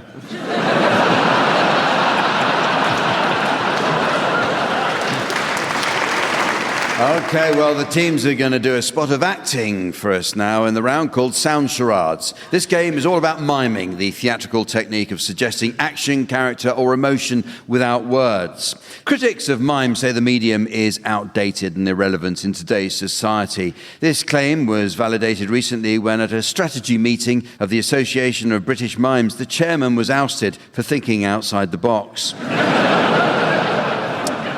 In our version of the game entitled Sound Charades, team members are permitted the use of their voices. Marcus and Henning, you're to start, please, and your title will shortly be displayed to the audience via the laser display screen, while here, for listeners at home, is the mystery voice. House of the Dragon. House of the Dragon. Okay. This is a television series, and it's 4 words. Here we go.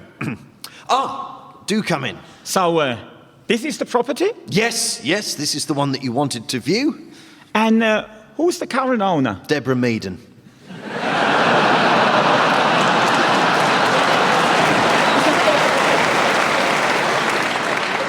Dragons. Yeah. Oh, Dragon's Den. Right, yes. So, Dragons. House of the Dragon. Yes! Well, you've got it straight away, but this radio show has to last half an hour, so let's have another. Here's a further title going up on the laser display board for you, Tony and Vicky. And here once more is the mystery voice for listeners at home. 28 days later. 28 days later. So, film, Yes. 3 words. Correct. Oh, hello. I need my roof reslated. I'm told you can help. That's right, I'm a slater.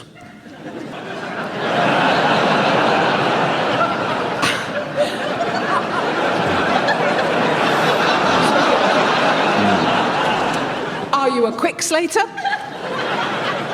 I take exactly 4 weeks.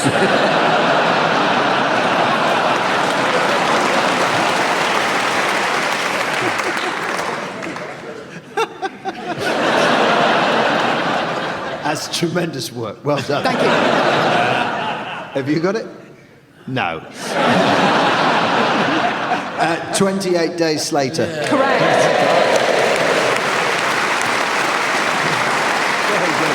Okay, final title is being displayed for you, Marcus and Henning, and here once more is the mystery voice for listeners at home.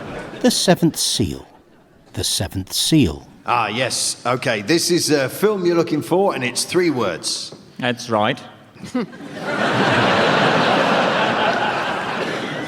Hello, boys and girls, and welcome to the SeaWorld Blackpool's production of Snow White.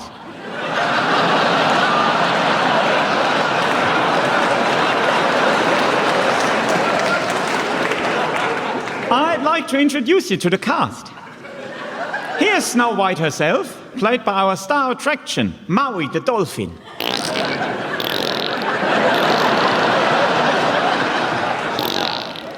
And let me introduce you to her friends, the dwarfs.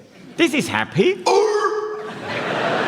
Grumpy, Sleepy, Sneezy, Doc, Dopey, and and bashful. Oh dear. Bashful? What a shame. Sorry, everyone. I think you can all see what we're missing.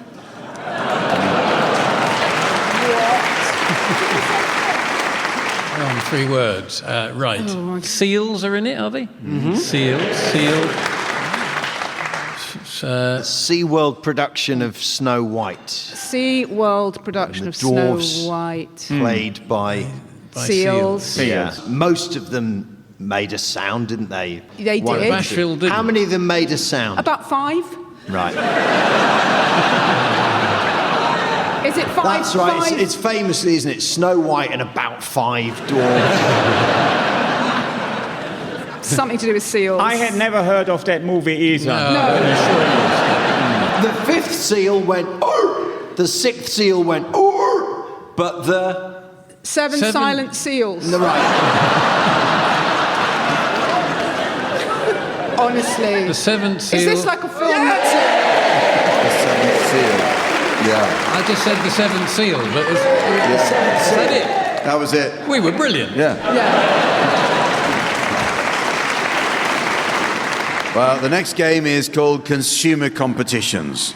We all love a competition and the chance to win a prize. Just look at the ongoing popularity of the National Lottery. Only last month, following a surprise win at the lottery, one lucky Darwin man was able to purchase his local football team, Blackburn Rovers. Just imagine what he could have bought if he'd got 4 matching numbers. Well, in this game, teams, I shall provide you with the sort of unfinished opening statement that well-known companies and brands send out to people who enjoy entering competitions. And your job is to finish it off, okay? So here's the first statement that I want you to finish off. I park my car with NCP because... I prefer a roof over my head when I'm dogging. True. Okay, here's another one for you to have a go at. I have BT broadband in my house because... I'm practicing for living off-grid. Okay, what about this one? I buy my electricity from EDF because... I suffer from low self-esteem and they treat me like the piece of shit I am. And finally, can you finish this sentence for us, Henning? I choose Lynx body spray because... Blind women think I'm a teenager.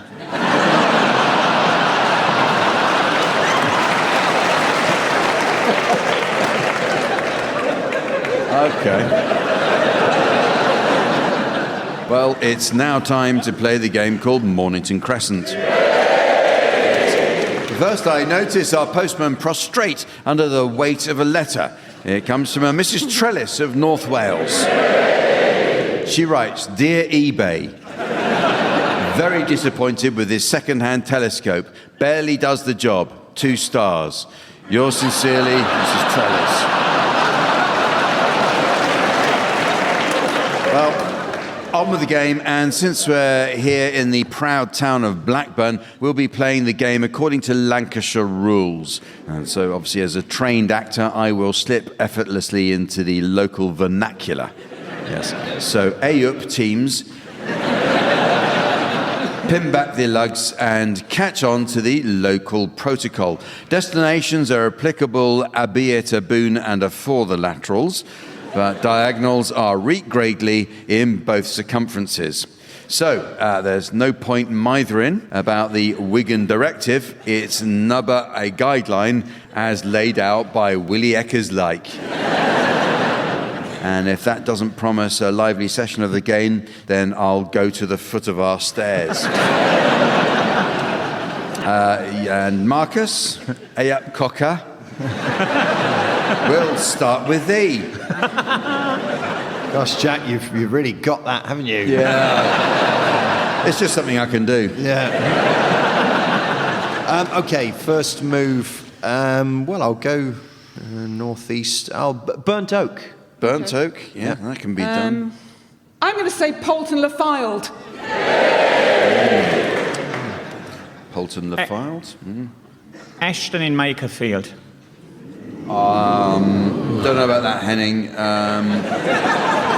Diagonals are read gradely in both circumferences, as I did explain. So I can't let you have that, but you can go, and please get on with it, because I'm sweating cobs. Oh. Yeah, it's cracking flags in here. What did you say? Stockwell. Stockwell. Yeah. Okay, bob on.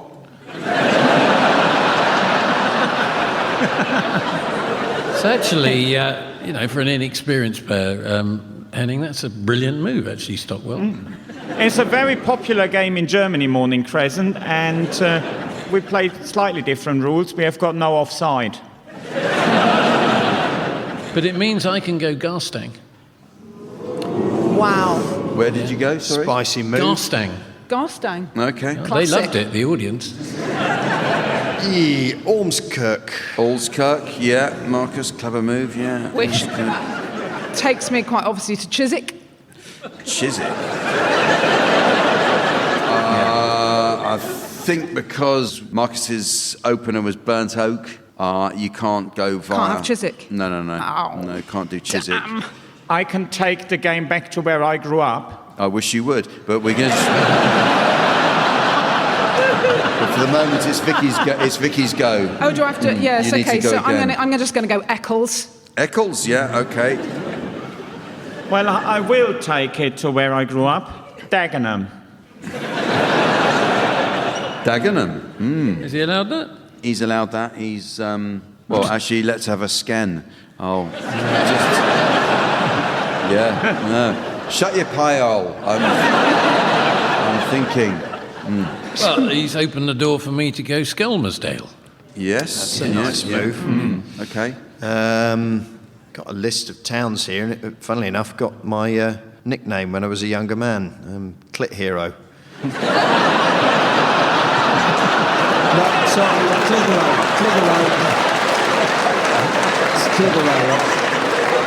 Small misreading there.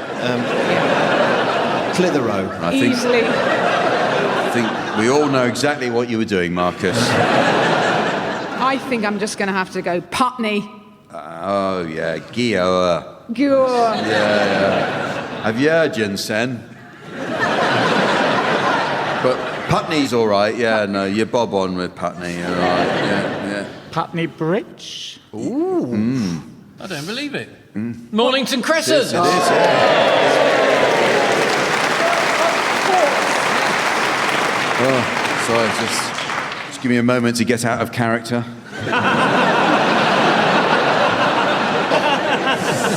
I'm back. Wow. Well, this next game is called Random Reviews. As all performers know, a good review is worth its weight in gold.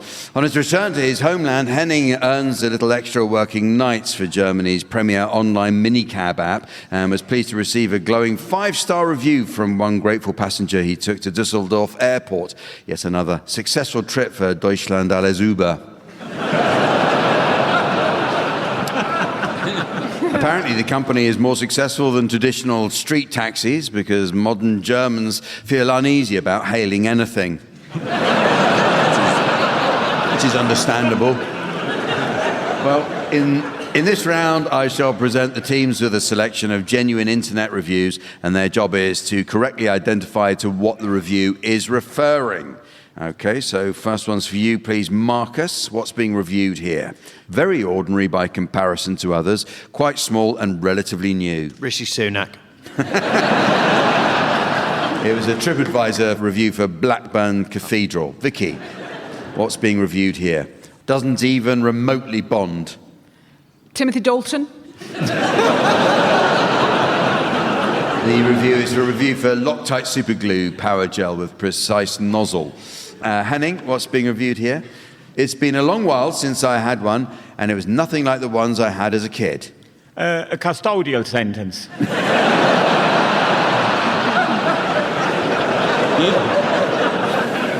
In fact, the review was for Lancashire Eccles cakes on Ocado. Tony, what's this being reviewed here? Great if you don't want smelly hands. The Saudi Arabian criminal justice system. It was for earth-rated dog poo bags, guaranteed leak-proof, lavender-scented on Amazon. Marcus, another one for you. What's being reviewed here? The smell of garlic was overpowering. France. It's Morrison's The Best Lancashire Hot Pot. What's being reviewed? Vicky, what about this one? What's being reviewed here? Okay, does drag a bit. RuPaul. The answer was a review for Priest, a love story, Amazon erotica. Henning, what's being reviewed here? Did deflate pretty quickly, which was disappointing. The Hindenburg.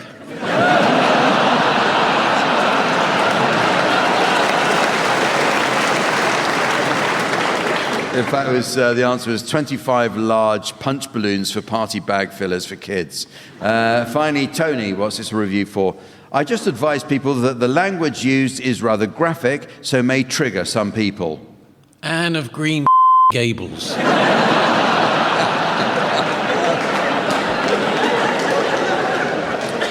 was a review for Priest, a love story on Amazon erotica. Okay, well, here's some for any of you to have a go at. Nice fit and fastens well with Velcro.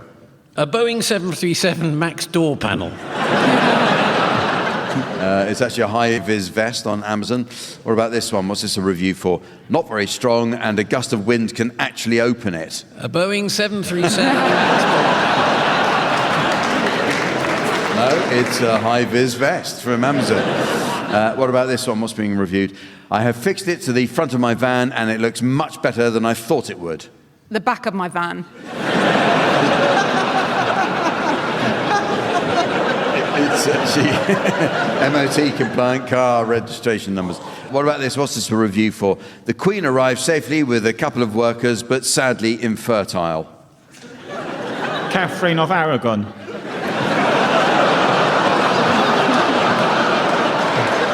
It was a live ant starter kit, Queen with eggs and workers on Amazon. What's this a review of? So pleased that I was able to get both my mum and dad in there together. A small coffin. In fact, it was you're not far wrong. It was a scatter tube for human ashes. How about this? What's this a review for? It's abrasive, uncomfortable, and leaves you wondering why you even bothered in the first place. Preston. It was actually a review for 10 years to save the West. Lessons from the only Conservative in the room, Liz Truss. What about this one? What's this a review for? Supportive Souls. A therapy group for fish.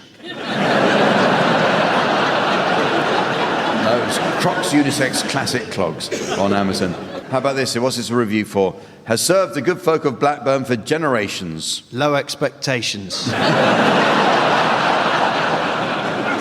It's actually Ewood Park Stadium, Blackburn. And finally, what's being reviewed here? Tried straight away and completely got rid of spot. Oh, I know that. Dog poison.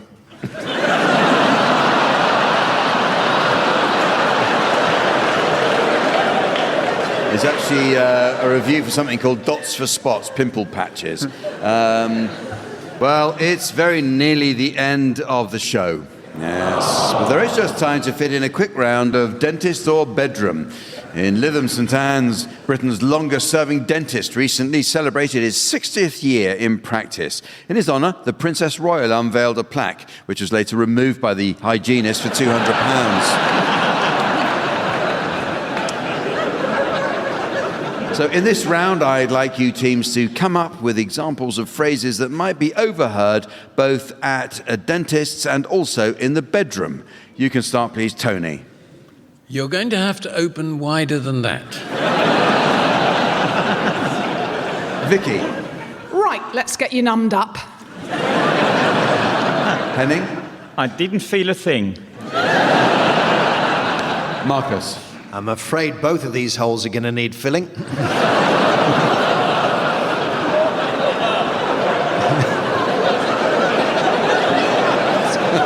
I hope you're not planning to put that in my mouth. Had you thought about bleaching? Because some of these areas are very discoloured. Oh, just pull the damn thing out. This was a lot cheaper in Turkey.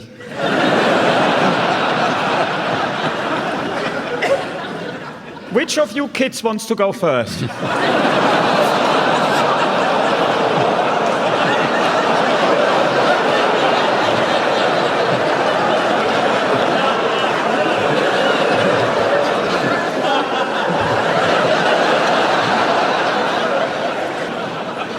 And there's a sticker for being brave.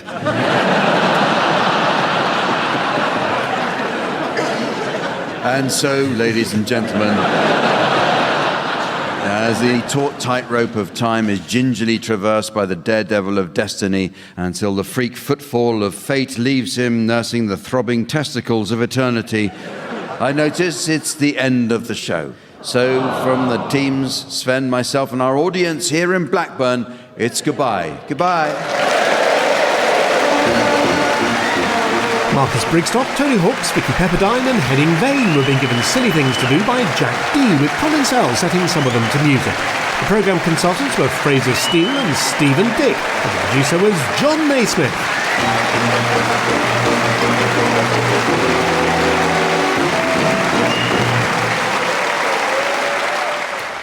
Jack D and the teams will be back at the same time next week.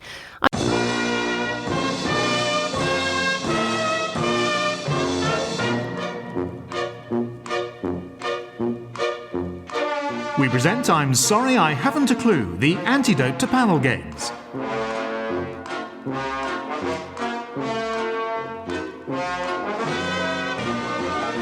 At the piano is Colin Sell, and your chairman is Jack D.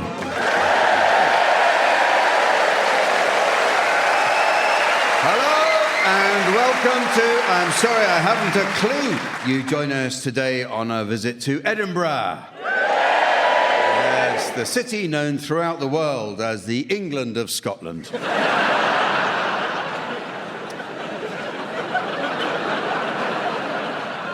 Edinburgh's Waverley Station is the main hub for LNER's East Coast train line. I'm pleased to note that the company's super-fast new Azuma trains are now not only quieter, but the journey time from London King's Cross to Aberdeen has been reduced from 10 to just 8 cans.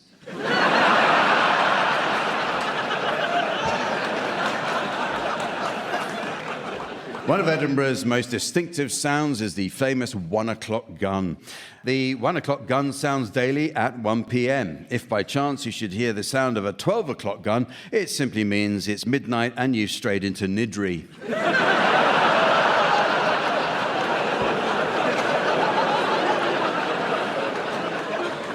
Popular with visitors is Arthur's Seat, a hill in Holyrood Park which was formed by a volcanic eruption dating back several 100 million years. A hike up Arthur's Seat provides a stunning view of the city and beyond. However, weather conditions should always be kept in mind as you don't want to find yourself stuck up there. Recently, a group of tourists climbed the hill and the weather turned. They remained stuck up for so long they were made honorary residents of Morningside.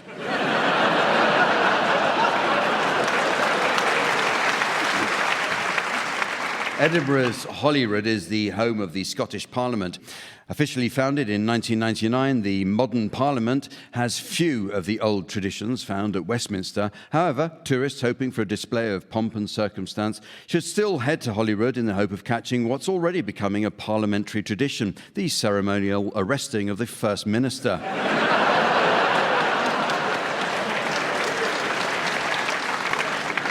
Let's meet the teams.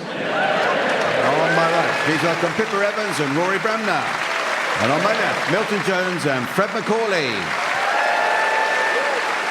And taking her place at the desk next to me to enjoy an evening of scoring, please welcome the ever-delightful Samantha.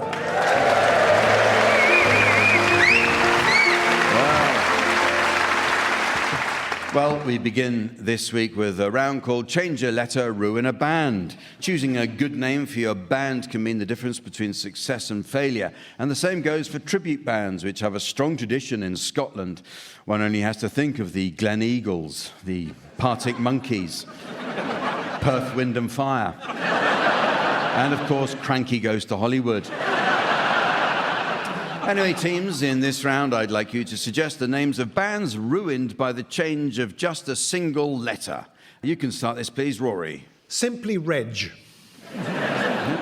Pippa. Public Enema. Elton. Alba.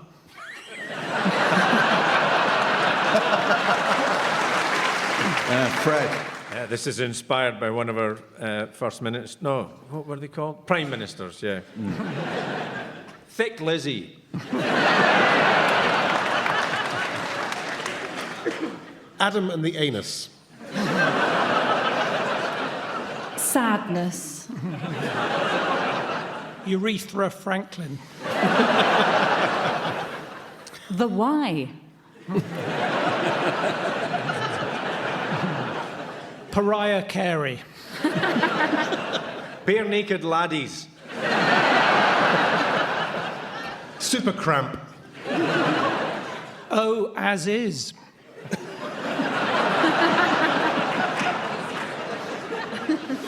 Average shite band.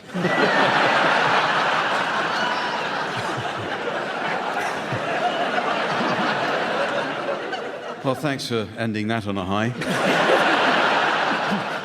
Time for a musical round now, as I ask the teams to sing one song to the tune of another. At the piano, we have Colin Sell. It's not widely known that one of Colin's first professional engagements involved providing piano accompaniment for the Pointer Sisters. One commentator said she'd never seen anything like it in all her years judging at Crufts. Okay. Fred Macaulay, I'd like you to sing the words of Ye Cannae Shove Your Granny Aff a Bus to the tune of Simon and Garfunkel's El Conde Pasa.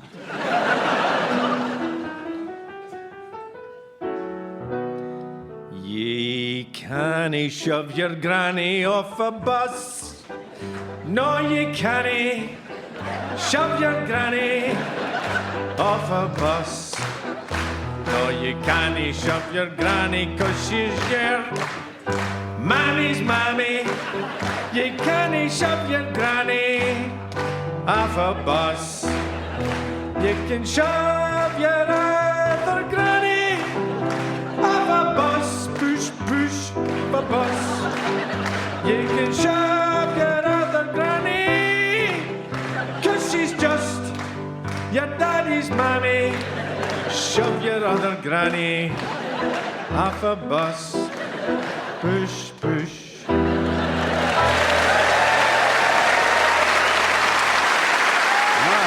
Well done, Fred. Thank you, Fred. Okay, your turn, Rory Bremner. I'd like you to sing the words of Hit Me With Your Rhythm Stick to the tune of Scotland the Brave.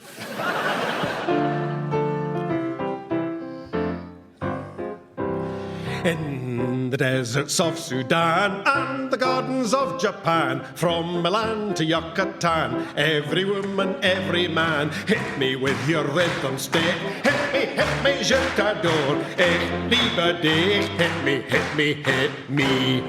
Hit me with your rhythm stick. Hit me slowly, hit me quick. Hit me, hit me, hit me in the wilds of Borneo and the vineyards of Bordeaux. Eskimo, Arapaho, move their body to and fro. Hit me with your rhythm stick.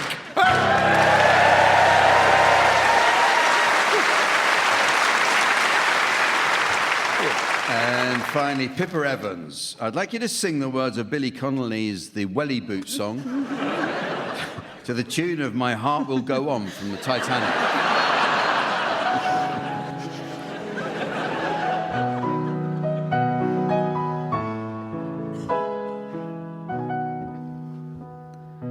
Wellies, they are wonderful. Oh, wellies, they are swell because they keep out the water and they keep in the smell. And when you're sitting in a room, you can always tell when some bugger takes off his wellies. If it wasn't for hospital or infirmary. 'Cause you would have a dose of the flu or even pleurisy if you didn't have your feet in your wellies.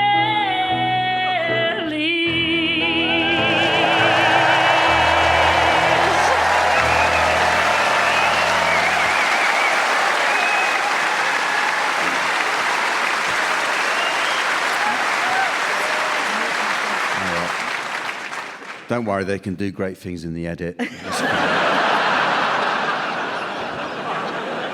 Well, this next round is called Word for Word, and it's all about words. The Scots language has many words that might be unfamiliar to our listeners around the UK. For example, there's many a mickle makes a muckle, which means that many small things will make a big thing.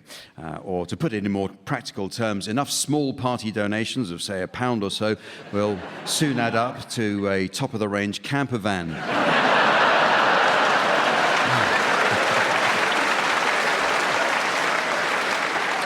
Well, in this round, each team takes it in turn to exchange a series of words, while the opposing team should challenge if they detect a connection between any of these words, okay? I shall be adjudicating. I'd like you to start exchanging completely unconnected words, Pippa and Rory, Fred and Milton. It's your job to try and spot a connection. If I uphold your challenge, I'll ask you to take over, and so on. Off you go, please.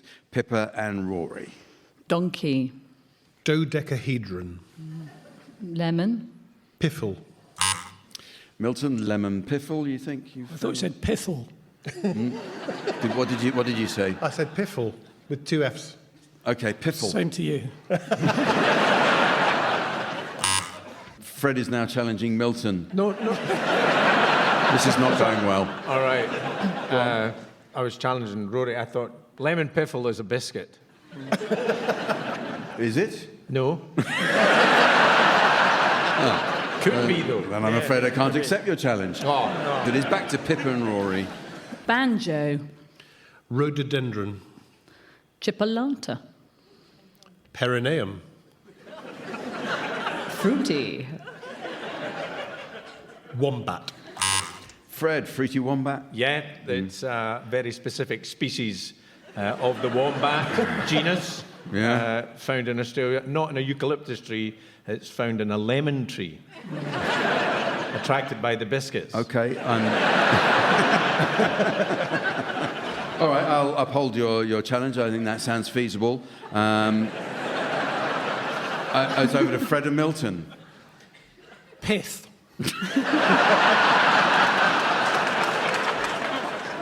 Jug. Horse. Pippa, pith jug? When citrus fruits first came to Scotland, they needed somewhere to put the pith, so you had jugs, pith jugs. Can you hear? No one believes you, Pippa. Yeah. Well, I was just a point of order. Yeah. Citrus fruit hasn't reached Scotland. Okay. Deviation. We know that. Back to Fred and Milton. Kelp. Brainy. Ransack. Brainy ransack. To succeed in this show, you need to do a brainy ransack. So it's a millennial term. I'm upholding. I'm upholding my brainy ransack, and I'm sure many people out there are having one right at the moment. So back to Pippa and Rory. Yes. Coccyx. Trickle.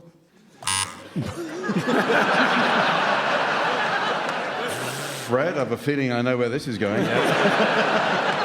Coccyx tickle. Number 39 Blair Street, Edinburgh. There's a massage parlour.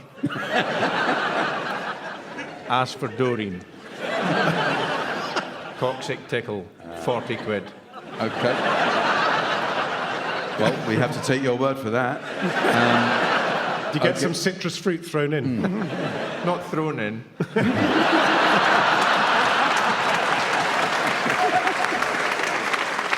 It's back to Fred and Milton. Ramsack. Milton has challenged himself. I always like to do that. Title. I interrupted, didn't I? I interrupted myself. No, it's okay. Should we just go back to where it went wrong? Yeah. Hello, good evening, and welcome to I'm Sorry I Haven't a Clue.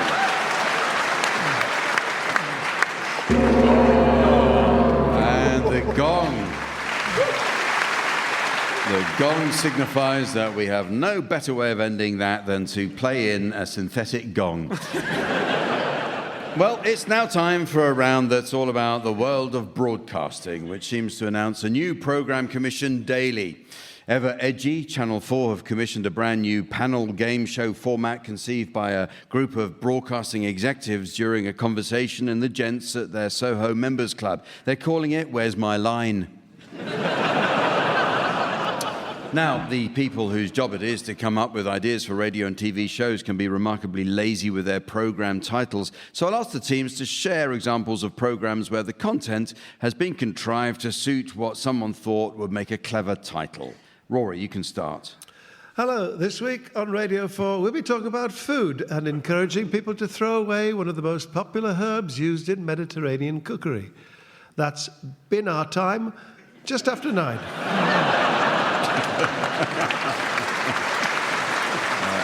Pippa. Starting soon on BBC One, we go live to the Citizens Advice Bureau to see contestants competing in skimpy underwear emblazoned with images of sea creatures. That's the Bureau's Fish on Thong contest in half an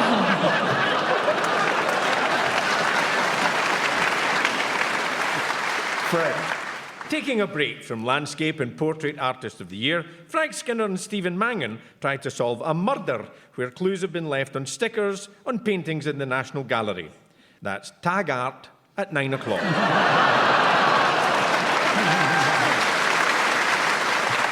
Milton.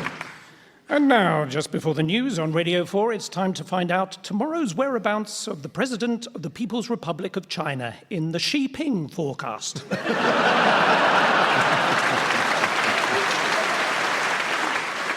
This Sunday on BBC One, a return of the heartwarming drama where a government-employed task force ruthlessly stamp out health professionals specialising in childbirth. That's Cull the Midwife.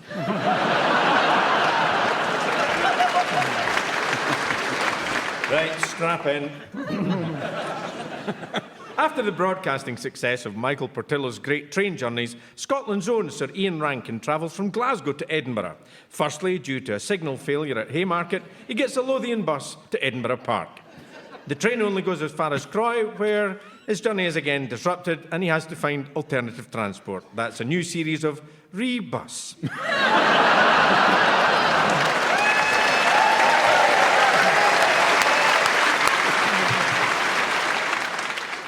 And now on BBC One, more adventures from the diary of an unusual woman who lives in the 1830s, wears a top hat, but is not all that she seems in Gentleman Jack D.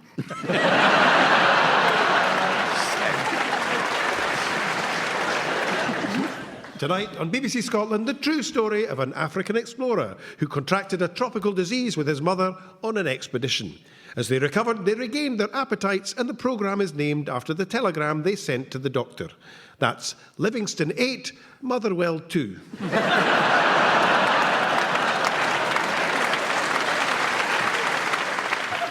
Now on ITV4, a rerun of the epic family drama involving an incorrectly reheated lasagna and a series of subsequent toilet trips.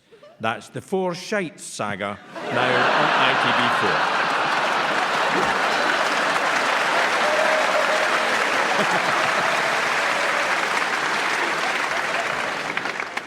Well, the next game is a musical one entitled Songstoppers.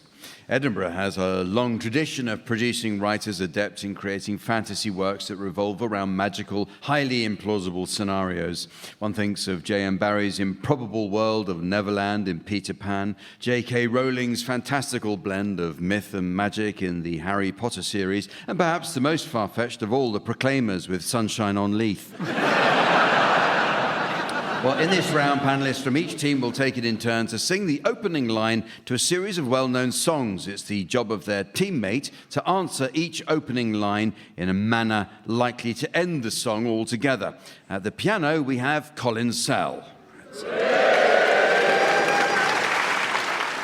Colin is often asked how he managed to make such an extraordinary success of the Pussycat Dolls, and his answer may surprise you. Apparently, it was a little bit of catnip just inside the lining.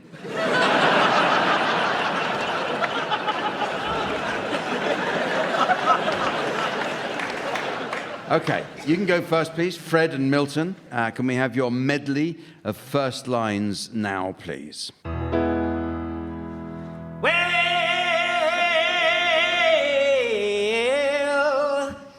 you don't sound well.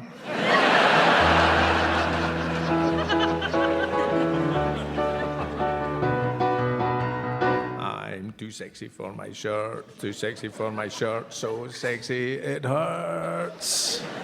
Not the inaugural speech we were expecting, Mr. Swinney.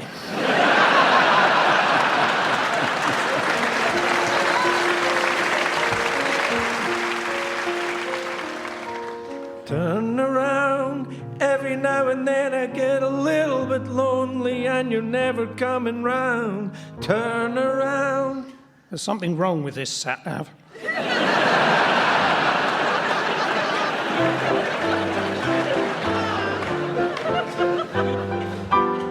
Postman Pat, Postman Pat, Postman Pat and his black and white cat. Early in the morning, just as day is dawning, he picks up all the post bags in his van. Then Pat and his friends filled the van with explosives and headed off for the headquarters of Fujitsu.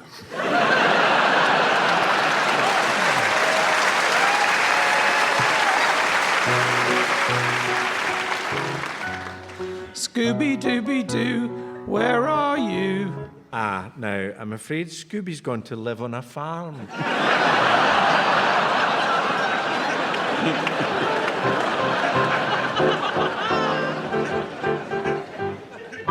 You put your left arm in, your left arm out, in, out, shake it all about. Yeah, is there another vet we can speak to?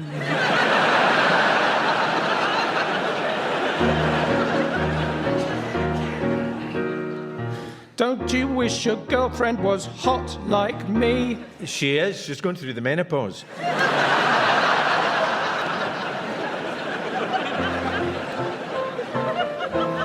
Sunday, Monday, happy days. Tuesday, Wednesday, happy days. Thursday, Friday, happy days. Saturday, what a day! Valium? Yep.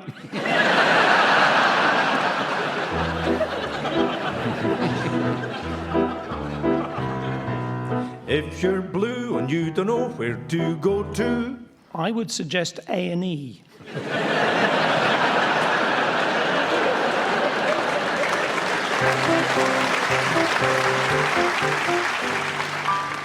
This old man, he played knick-knack on my drum. Right, and can you point to exactly where on your drum the old man played his knick-knack, sonny?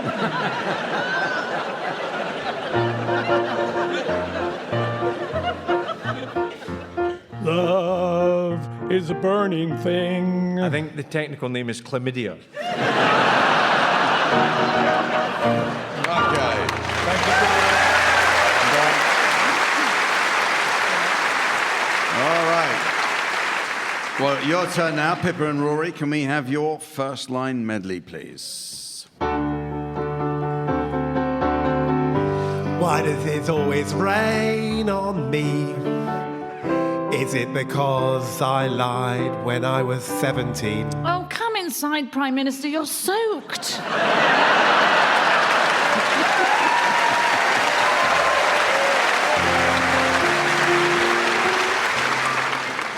Speed, bonny boat, like a bird on the wing, onward the sailors cry. Carry the lad that's born to be king over the sea to sky. Sorry, pal, ferry's not running today.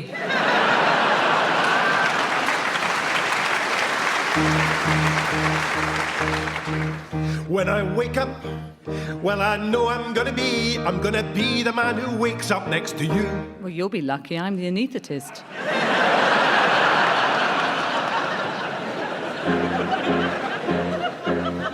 Load up your guns, bring your friends. Then we're going to march peacefully to the Capitol building.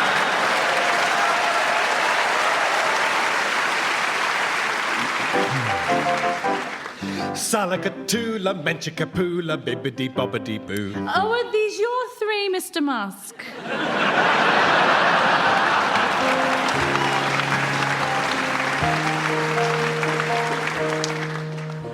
The snow glows white on the mountain tonight, not a footprint to be seen.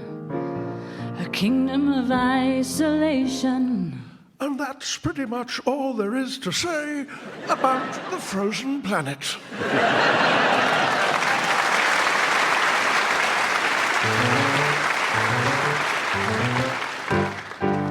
They're creepy and they're cookie, mysterious and spooky. They're all together ooky. You're watching GB News.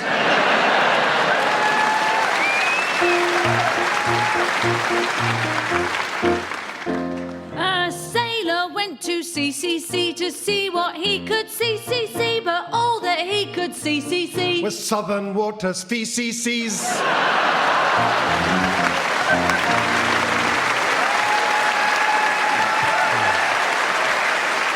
Well, it's very nearly the end of the show.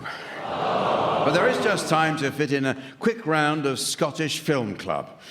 Samantha was telling us she's just come back from a local whiskey tasting event she attended with some old colleagues from Radio 2. She said she's got a soft spot for Highland cream, but nothing beats a generous mouthful of Johnny Walker.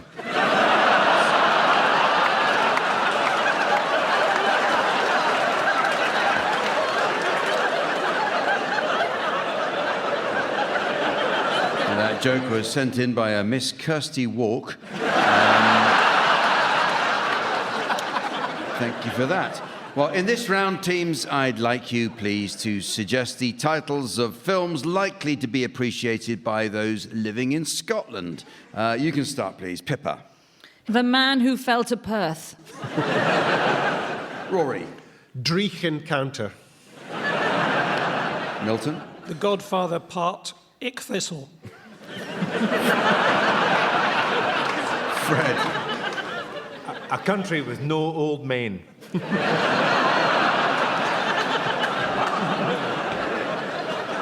Greyfriars Jobby. Taxi driver, but you know there'll be a boundary charge. We need to talk about Nicola. One for the north of Scotland here. Forres Gimp. Crocodile Dundee United. Brecon Bad. Apocalypse New. This is a Bond double bill. Golden Eye and Octopussy. Buckfast and Furious. A Pish Called Wanda. Priscilla, Queen of the South.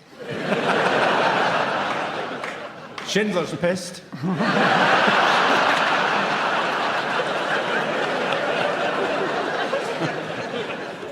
And so, ladies and gentlemen, as the tenacious ticket tout of time gambles his fickle finances on shows scheduled to open at the calamitous co-op arena of incompetence, leaving him penniless in perpetuity, I notice it's the end of the show. So from the teams, Samantha, myself, and our audience here in Edinburgh, it's goodbye. Goodbye. Fred Macaulay, Pippa Evans, Milton Jones and Rory Bremner were being given silly things to do by Jack D, with Colin Sell setting some of them to music. The programme consultants were Fraser Steele and Stephen Dick. The producer was John Naismith.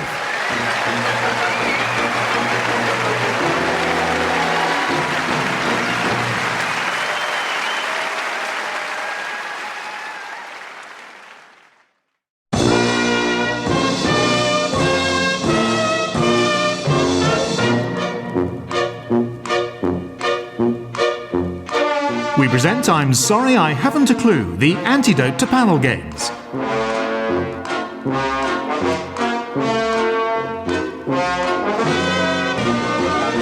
At the piano is Colin Sell, and your chairman is Jack D. And welcome to I'm Sorry I Haven't a Clue. You join us today on a visit to Scotland's historical capital city, Edinburgh. Yes. The world's only fully cobbled gift shop. Edinburgh's Holyrood is the home of the Scottish Parliament. Opened in 2004, the building's postmodern architecture has won it critical acclaim and many respected awards. In 2005, the Parliament was awarded the Stirling Prize for Architecture. In 2006, it was voted Scotland's fourth greatest modern building of all time. And in 2024, the building's elegant First Minister's entrance swept the board at the prestigious Revolving Door Awards. One of Edinburgh's leading attractions is the 1 o'clock gun, which is fired from the Mills Mount battery. The gun was introduced in 1861 and is fired every day except for Sundays, Good Friday and Christmas Day. Sound travels at 340 metres per second, which means it takes about 10 seconds for the sound to reach Leith. The only thing to reach Leith faster is a mobile phone after it's been nicked on Princes Street.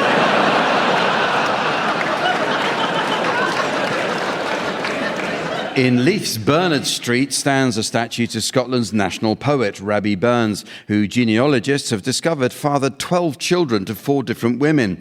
Coincidentally, they also discovered his full name, which is actually Robert Boris de Pfeffel Burns.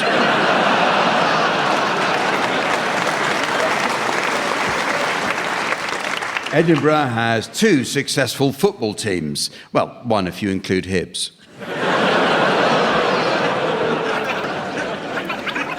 You want another one for cover? Okay. Edinburgh has 2 successful football teams. Well, 1 if you include Hearts. 1 for Glasgow. Okay. Edinburgh has no successful football teams. Cult film Trainspotting was filmed in Edinburgh in 1996. The violent sex and drugs-filled classic premiered in Edinburgh and went on to pack out cinemas throughout the city, even at the Morningside Odeon, where it was retitled You'll Have Had Your E.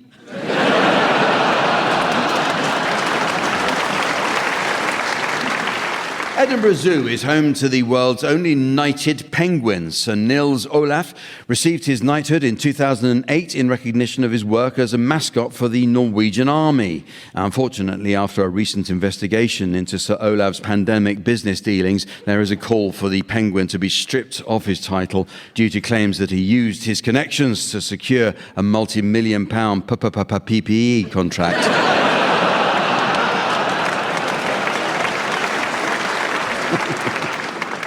And talking of things that never get off the ground, let's meet the teams. On my right, please welcome Pippa Evans and Rory Bremner. And on my left, Milton Jones and Fred Macaulay. And taking his place on the scoring desk next to me, please welcome our resident tree trunk in trunks, the immaculate Sven.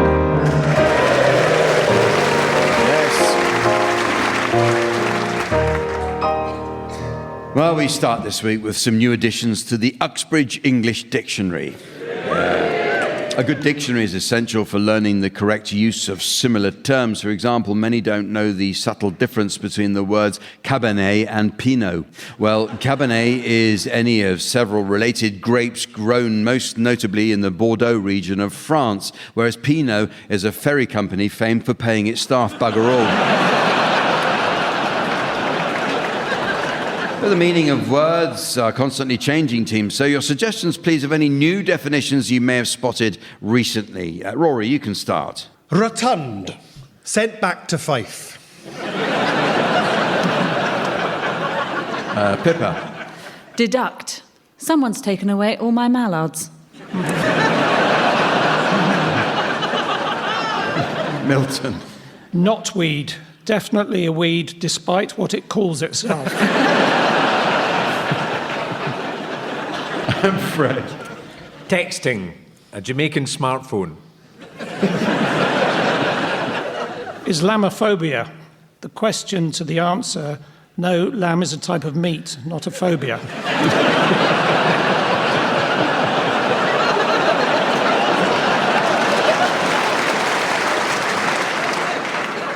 Hyperbolic. Frenzied testicle. Ouvre, a French vacuum cleaner. Metabolic. I just bumped into Piers Morgan.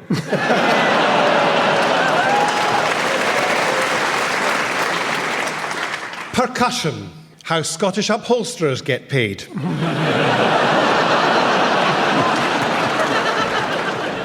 Triceratops. How about wearing Fergie's jumpers?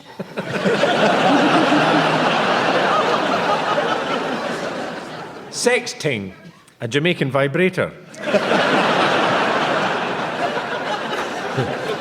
Pubic, a pen you can use at church.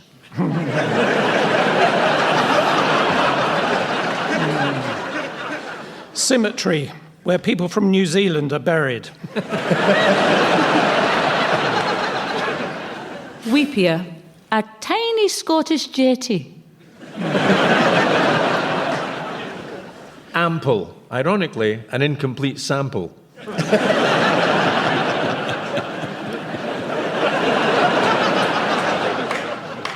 Toilet duck, bathroom with low ceiling. Shite. What the king does when he raises his voice.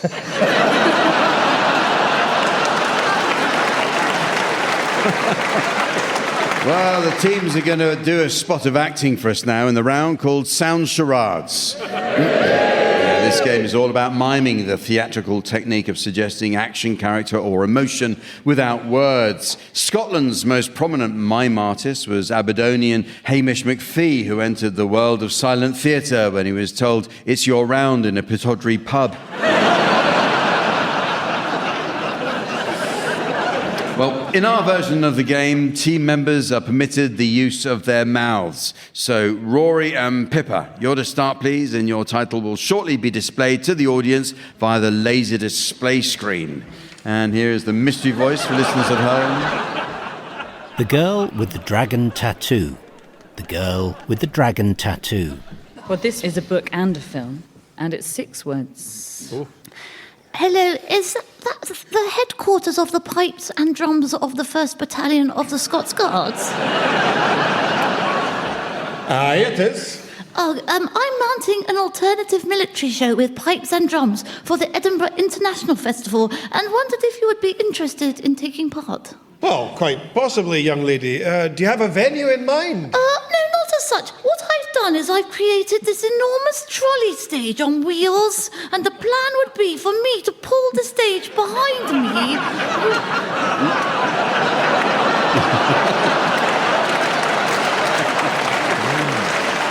With all you guys on there piping away and marching about and doing your thing.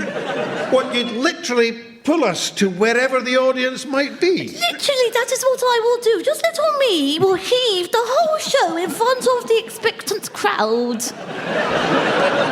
Impressive. And have you thought of a name for this innovative entertainment? Yes, I have.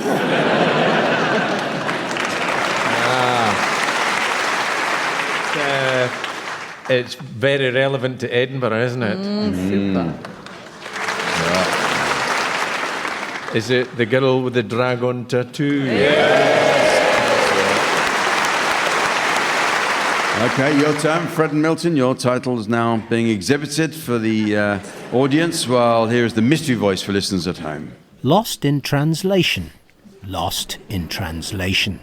It's a film, and it is 3 words. Okay? Perdu.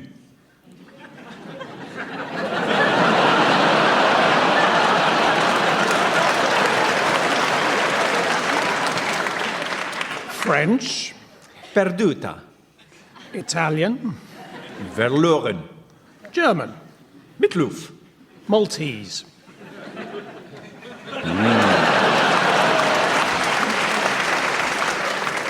Well, I have no idea.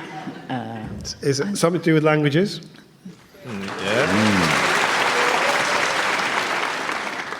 Some French languages, translation, the translator. Is that right? Oh, I don't know if you know what it is. Is it lost in translation? Well, the next game is called Celebrity Animal Smugglers. And these days, many of the most sought-after pets are breeds of dog that have been crossed with poodles. One only has to think of the popularity of the Poogle, Puggle, Labradoodle, or Cockapoo. However, not all crossbreeds have been so successful. The pairing that immediately comes to mind is that between a Newfoundland and a Poodle, the New Poundland. Or that between a Shih Tzu and a Golden Retriever, a shit retriever. In Celebrity Animal Smugglers, Pippa and Rory will be animal smugglers and Fred and Milton will be customs officers whose job it is to discover the smuggled animals. However, Pippa and Rory will be smuggling these animals skillfully concealed in their conversation with one another. Fred and Milton must challenge by making the noise of the animal in question. All understood? Good. Okay. Please start the animal smuggling now, Pippa and Rory. Okay. Do you want a drink, Rory? Not if it's one of your special brews, Pippa. Last time you offered me green wine and blue whale. Milton? Is it a blue whale? Very good.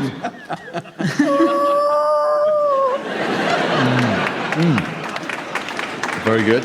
Yeah. You must have thought I was bats. Wow, so quick, Fred. Well done. Yeah. I buzzed before I realised I probably can't do a bat noise. Well, you could do an impression if you want. Oh, right. Flap your wings, maybe, or... I wouldn't eat that, mate. I've just shattered it. Yeah, I did think you were a bit odd. I like your cardigan, by the way. Oh, thanks. I knitted it from some old Irish wool found in the wardrobe. Very good. No, that's a dachshund. Yeah. Top of the morning to you.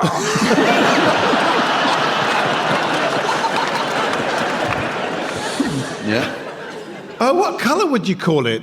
Ginger, tomato, red?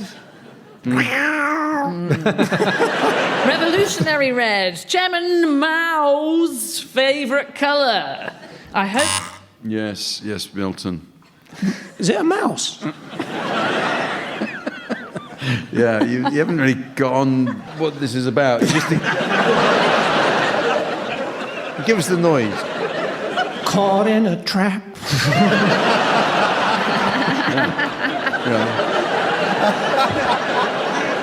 I hope you don't mind me saying, but you're looking a little peaky. Knees bothering you again? Oh, I'll buzz in for God's sake.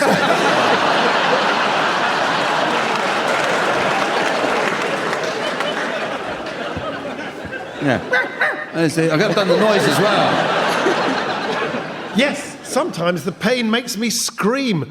Last night it was a high C. My highest note's a high E natural. Yes, Milton. I think I understand it now. You just make the noise, don't you? Yeah, just make the noise. Yeah. Yeah. Oh, it's a hyena, isn't it? Yeah, it was a hyena.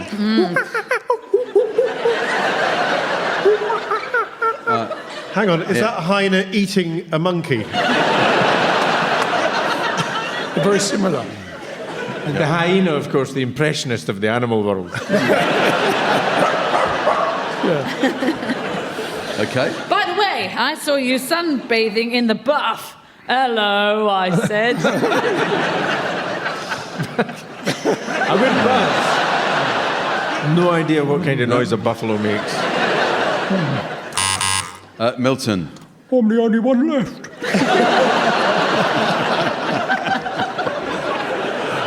Now we know why Animal Magic was taken off air. It says it's your turn now, Fred and Milton. Not that you deserve a turn. Fred and Milton exchange snippets of conversation in which is concealed the names of celebrities. Ah, right. Pippa and Rory should challenge the noise of each celebrity they identify. Okay. What, with an impression? Yeah, that would be great, an impression. If you don't have to, Rory, but if you could, please, Pippa. Okay, so off you go, please. All right. I need to get my luggage to Janet. Street porter, can you give me a hand? Yeah, go on. Finally, an impression I can get my teeth into.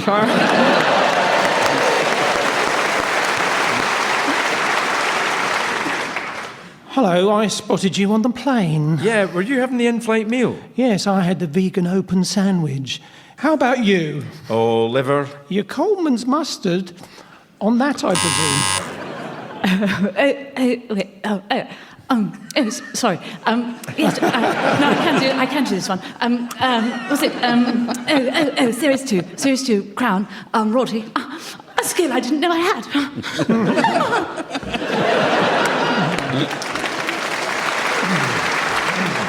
You weren't tempted by the chicken? Chicken? That scrawny thing. It looked more like a shorn canary. Well, that's slightly more obvious. Sean Connery. I notice you're not wearing socks. No, I don't like to cover up unduly. Ankle hairy, that's my motto. You didn't think you'd slip that one in without me noticing, did you?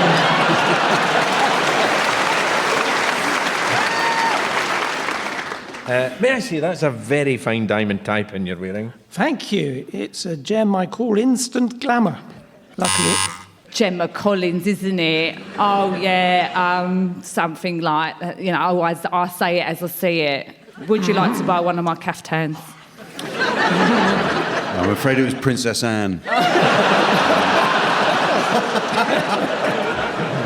So, yeah, is home far for you? Quite a long drive. Luckily, I've got a 60 miles per gallon car. Just as well. I know what that is. Hey, Alan Carr, it sounds like a Camp Dalek, isn't it? That's the one. I knew it was in there somewhere. I think we should have gone first. Yeah, probably.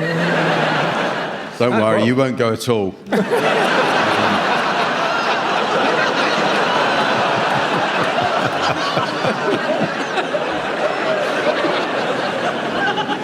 Well, it's now time to play kitchen or bedroom.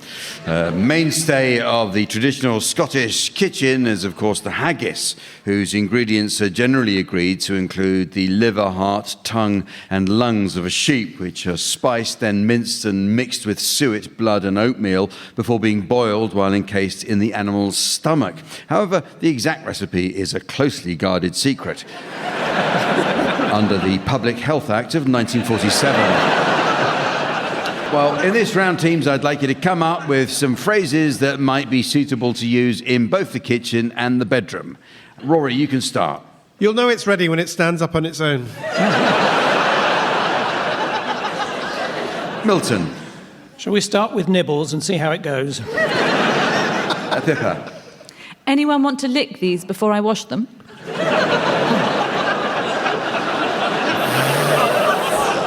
Fred. Let me show you around. That's Siemens, that's Smeg, and that's the whole point!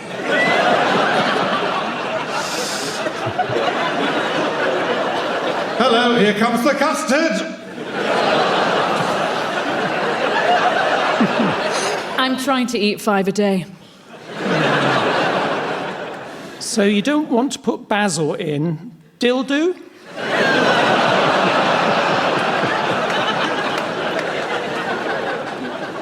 For goodness sake, masticate or you'll choke. I think it's pronounced cumin.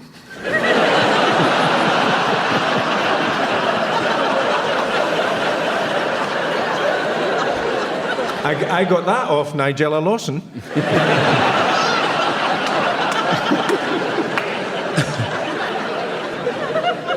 Well, this next round is all about the sayings your old Scottish granny used to say. There's a timeless Scottish song entitled Ye Cannae Shove Your Granny Aff a Bus. And this cheery tale of geriatric matricide has been entertaining Scottish children for nigh on 50 years. Well, all except Mr. and Mrs. Nielsen's little boy, Dennis, who found it all a bit creepy. Well, teams, in this round, I'll read out the first part of some genuine Scottish sayings or proverbs, and your job is to correctly finish them off, please. So, Rory, I'd like you to finish off this Scottish saying. Eagles flee a lane, but sheep... plummet. It's actually, it finishes, eagles flee a lane, but sheep herd thegither, meaning... Thank you. Any English in the audience might not have understood that. So I'll translate it. It says, it means individualists will always stand out from the crowd. Okay, so now we know. Milton, a Scottish saying for you to finish. Don't test the depth of the water with... a water-soluble ruler.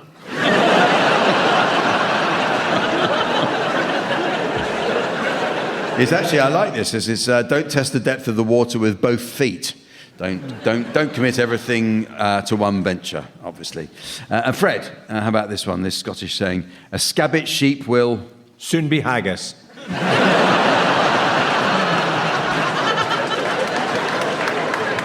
It's actually, a scabbit sheep will smit a hell herself. One evil person can infect the whole.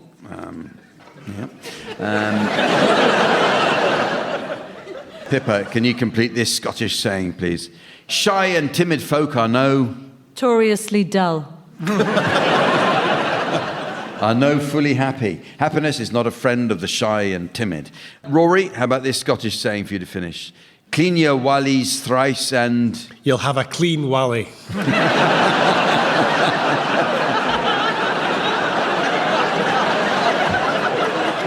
It says, clean your wallies thrice and they stay in twice as lang. So it's clean your teeth 3 times a day and they'll live to bite another day. And I'd find another dentist if I were you. Milton, how about this Scottish saying? Giving to charity increaseth a man's... unwanted emails.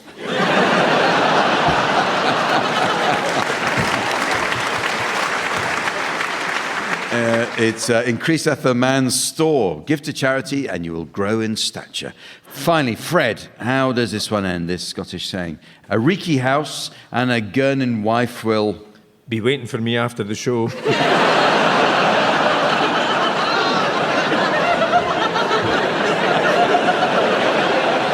A reeky house and a gurning wife will lead a man a fascious life. A smoky house and a fretful wife will give a man a troublesome life. Yes, I've always thought so. Here's some for any of you to have a go at, right? This one, it's a Scottish saying. Can you finish this one? A fool and his money are... now in charge of Twitter.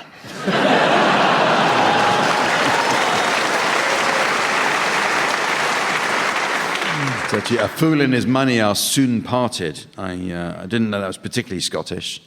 They've made it look Scottish by spelling soon, S-U-N-E.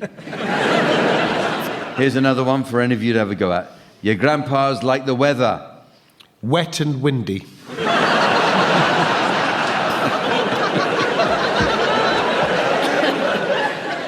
It finishes nay pattern.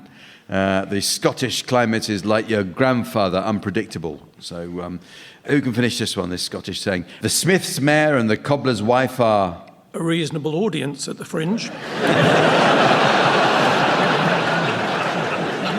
Are I worst shod. The blacksmith's horse and the cobbler's wife are the worst shod. A final Scottish saying for you to finish off. A hairy man's a geary man, but a hairy wife's a... website.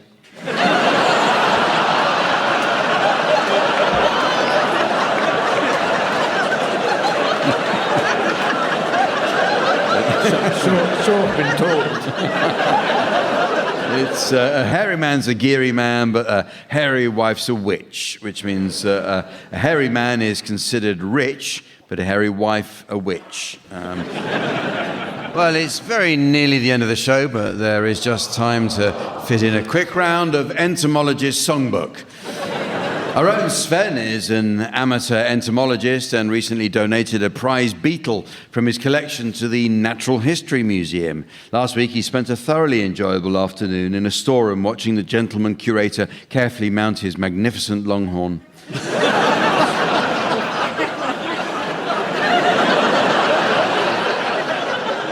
Anyway, teams, in this round, I'd like you please to suggest titles of songs likely to prove popular with insect enthusiasts. You can start this, Milton. Can you feel the love termite? Yeah. Rory. I get a tick out of you. Pippa. Head, shoulders, mosquitoes, mosquitoes. Fred. Like a midge over troubled water.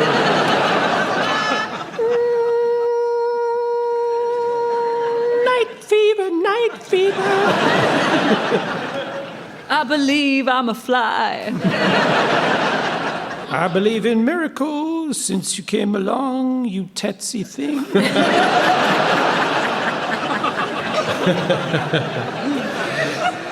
Gimme a man after midge bite. I'm hornet, hornet, hornet, hornet. On the first day of chrysalis.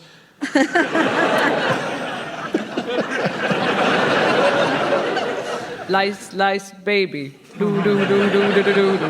Weevil, rock you. I've been to pair of lice, but I've never been to flea.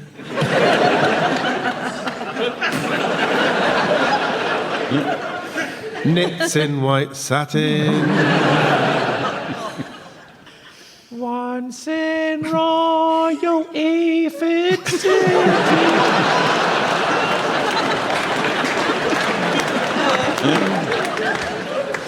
And so, ladies and gentlemen, as the tepid tango tin of time is spilled down the trousers of eternity, and the salt and sauce of serenity is added to the portioned place of posterity, I notice it's the end of the show. So, from the teams, Sven, myself, and our audience here in Edinburgh, it's goodbye. Goodbye. Fred Macaulay, Pippa Evans, Milton Jones and Rory Bremner have been given Silly Things to Do by Jack D, with Colin Sell setting some of them to music. The programme consultants were Fraser Steele and Stephen Dick. And the producer was John Naismith.